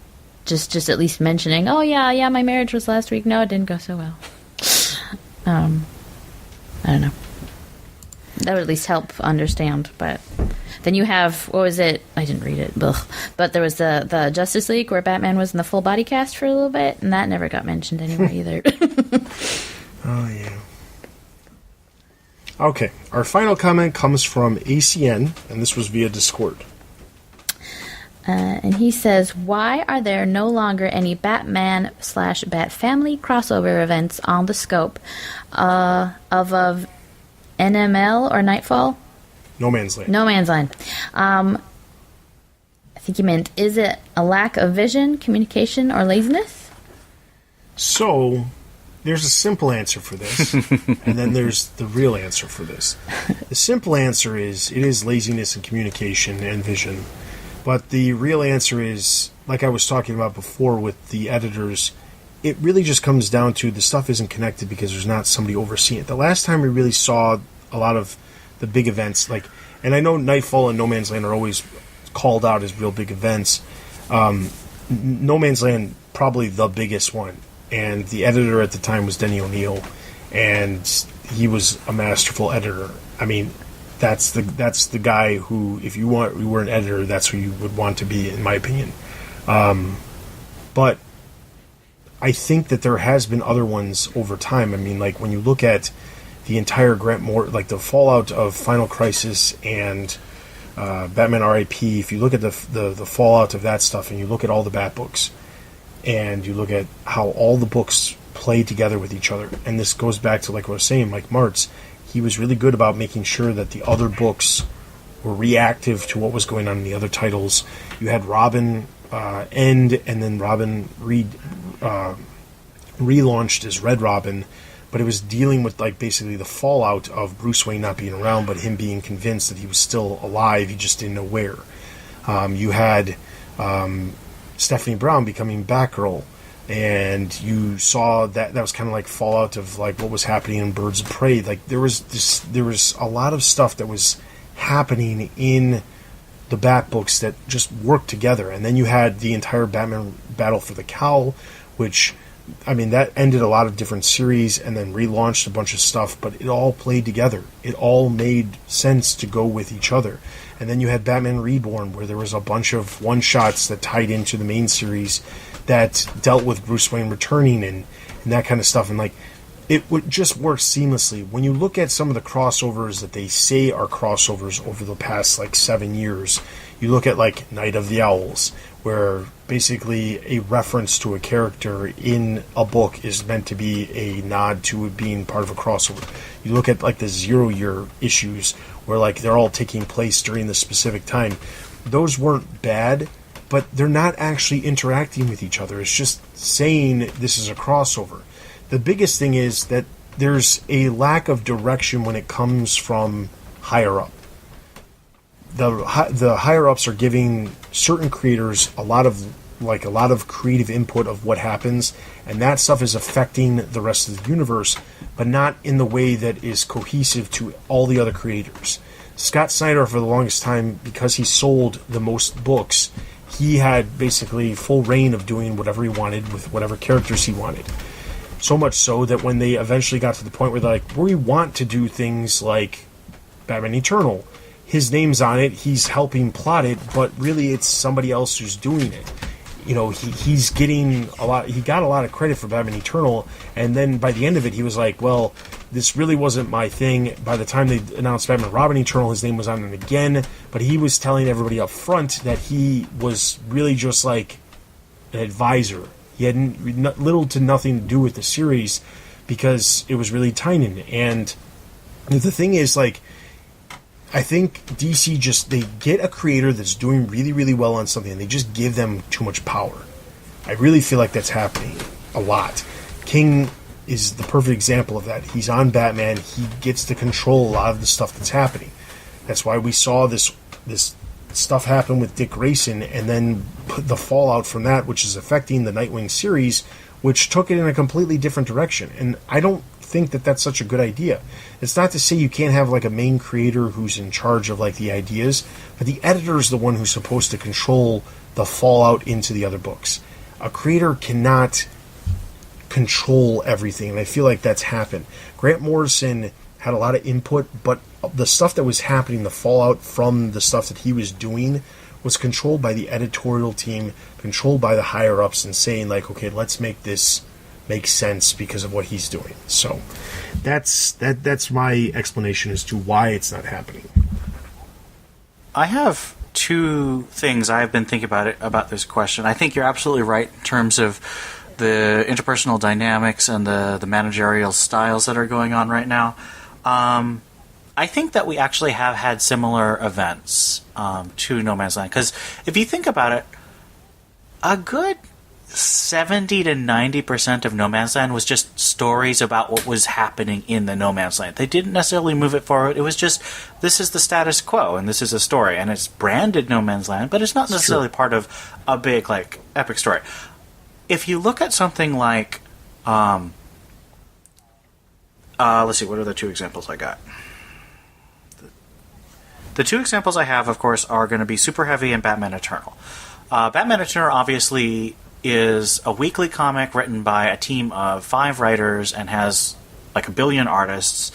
The reason I count it as a crossover is because it spins out into Arkham Manor, Catwoman, Gotham by Midnight, and I feel like there's one other title that it spun out into. But it basically, because it was going on at the same time that Zero Year was happening, it was Batman of the present during that year. Well, didn't Batgirl, the new direction on Batgirl, spin out of that too? No, it happened at the same time, but it didn't have any connection to what was happening in Batman Eternal. Arkham Manor, Gotham by Midnight, and Catwoman directly come from stuff that happens in Batman Eternal. So I would say that's a similar thing, and that's when basically you have Snyder, and that's actually the transition. You can look at issues. The first half of the issues roughly are by Mike Martz, second half are by Mark Doyle in terms of editing. It's right when Snyder has the peak of his power in terms of who he can hire and fire, and he has all his buddies. You got Seeley, Higgins, Tynan, all of them working on Batman Eternal, and then and Ray Fox, and they all go off and write the tie-ins, the spin-offs. So I think it did happen there, and it happened again with Super Heavy, and that was even more far-ranging because Jim Gordon was Batman, and you had the main story of that happening in the Batman title, but you had Batgirl dealing with that fact. You have We Are Robin dealing with the fact that this city's sort of in chaos because you don't have a normal Batman. You've got Batman and Robin Eternal for all its flaws. It does show what the Robins are doing during this period when Batman is not Batman. Detective Comics did side stories with Jim as Batman. So I would count Super Heavy as a crossover event on the same scale as No Man's Land or Nightfall. It doesn't have quite the same length, and it definitely doesn't have the same impact because it wasn't quite as popular. It was reasonably popular because Snyder sells like gangbusters. But I think that we do have those. The thing I want to point out about a lot of these crossovers, Nightfall, No Man's Land, Super Heavy, and Batman Eternal, is they're stories of trying to get back to the status quo. They're stories about Batman having an obstacle to him being Batman, and he has to return things to that.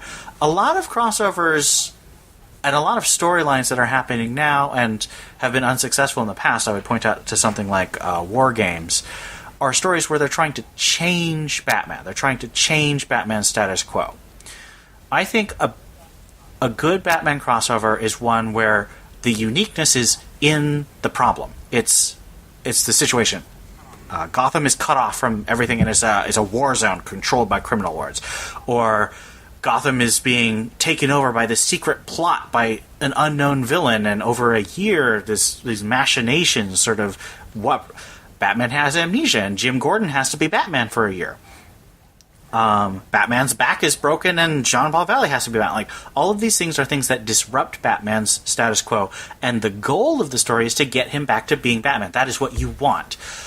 Whereas something like War Games or something like what Tom King is doing is it wants to fundamentally change what Batman is. Now, I don't like War Games, and I do like what Tom King is doing, but I do think it's a fundamentally different idea, and it doesn't work well as a crossover because not everyone's working towards the same goal. Whereas if your goal is, let's get Batman back to his status quo, everyone can work towards that more easily without having to have specific micromanagement by whoever is guiding the main story, in this case, Tom King and Jamie Rich. So I think that's why it's difficult to do a crossover in the current continuity, because you don't have a willingness to do a radical change and then get Batman back to the status quo as the plotline. So hopefully that answers the question. A lot of good questions this time around. Obviously, we went a little bit longer than normal, so. But we love the questions. Keep them coming. Love the questions, and we know you guys love us answering the questions. Just make sure you share your desire for these longer episodes, because Steph's editing and it's now on her. So that being said, we are going to wrap up. Of course, you can head over to the website for all the latest news related to movies, TV, merchandise, video games, and of course the comics. You can also check out all the other podcasts we have to offer. The latest episodes of Bat Books for Beginners, which posted last week, was Batman, Whatever Happened to the Caped Crusader. We're slowly getting to Flashpoint. I believe that we're actually going to wrap everything up by the end of 2019 with Bat Books for Beginners, because we're going to get to Flashpoint, and that is where we're going to end. So hopefully you're keeping up with Bat Books for Beginners. Also, there's new episodes of Batgirl the Oracle, Robin Everyone Loves Drake, Gotham Chronicle will be returning very soon, and then on top of that, we have a new podcast. It's Everybody Loves Young Justice, the same Rob from Everyone Loves the Drake. He is starting a new podcast focusing on Young Justice. He'll be focusing on the TV series, the 90s comic series, as well as the new Young Justice stuff that's coming out. As you're listening to this, the first issue is already released from Brian Michael Bendis. So take a look at that. That'll be coming very soon. Outside of that, be sure to follow us on Facebook, Twitter, and YouTube for all the latest news and videos from the Batman universe. Be sure to join our Discord. There's literally conversations going on probably as you're listening to this, because there's always conversations going on over on the Discord. We encourage you to join and get into the discussions. Support us on Patreon. Leave us reviews on iTunes. Leave us comments on Facebook, Twitter, YouTube, Discord, wherever you may be, or on the comment section itself, and we will be sure to cover those on the next episode. With that being said, that is everything for this episode. This is Dustin. This is Steph. And this is Ian. And you've been listening to the Batman Universe Comic Podcast. We'll see you guys in 2 weeks.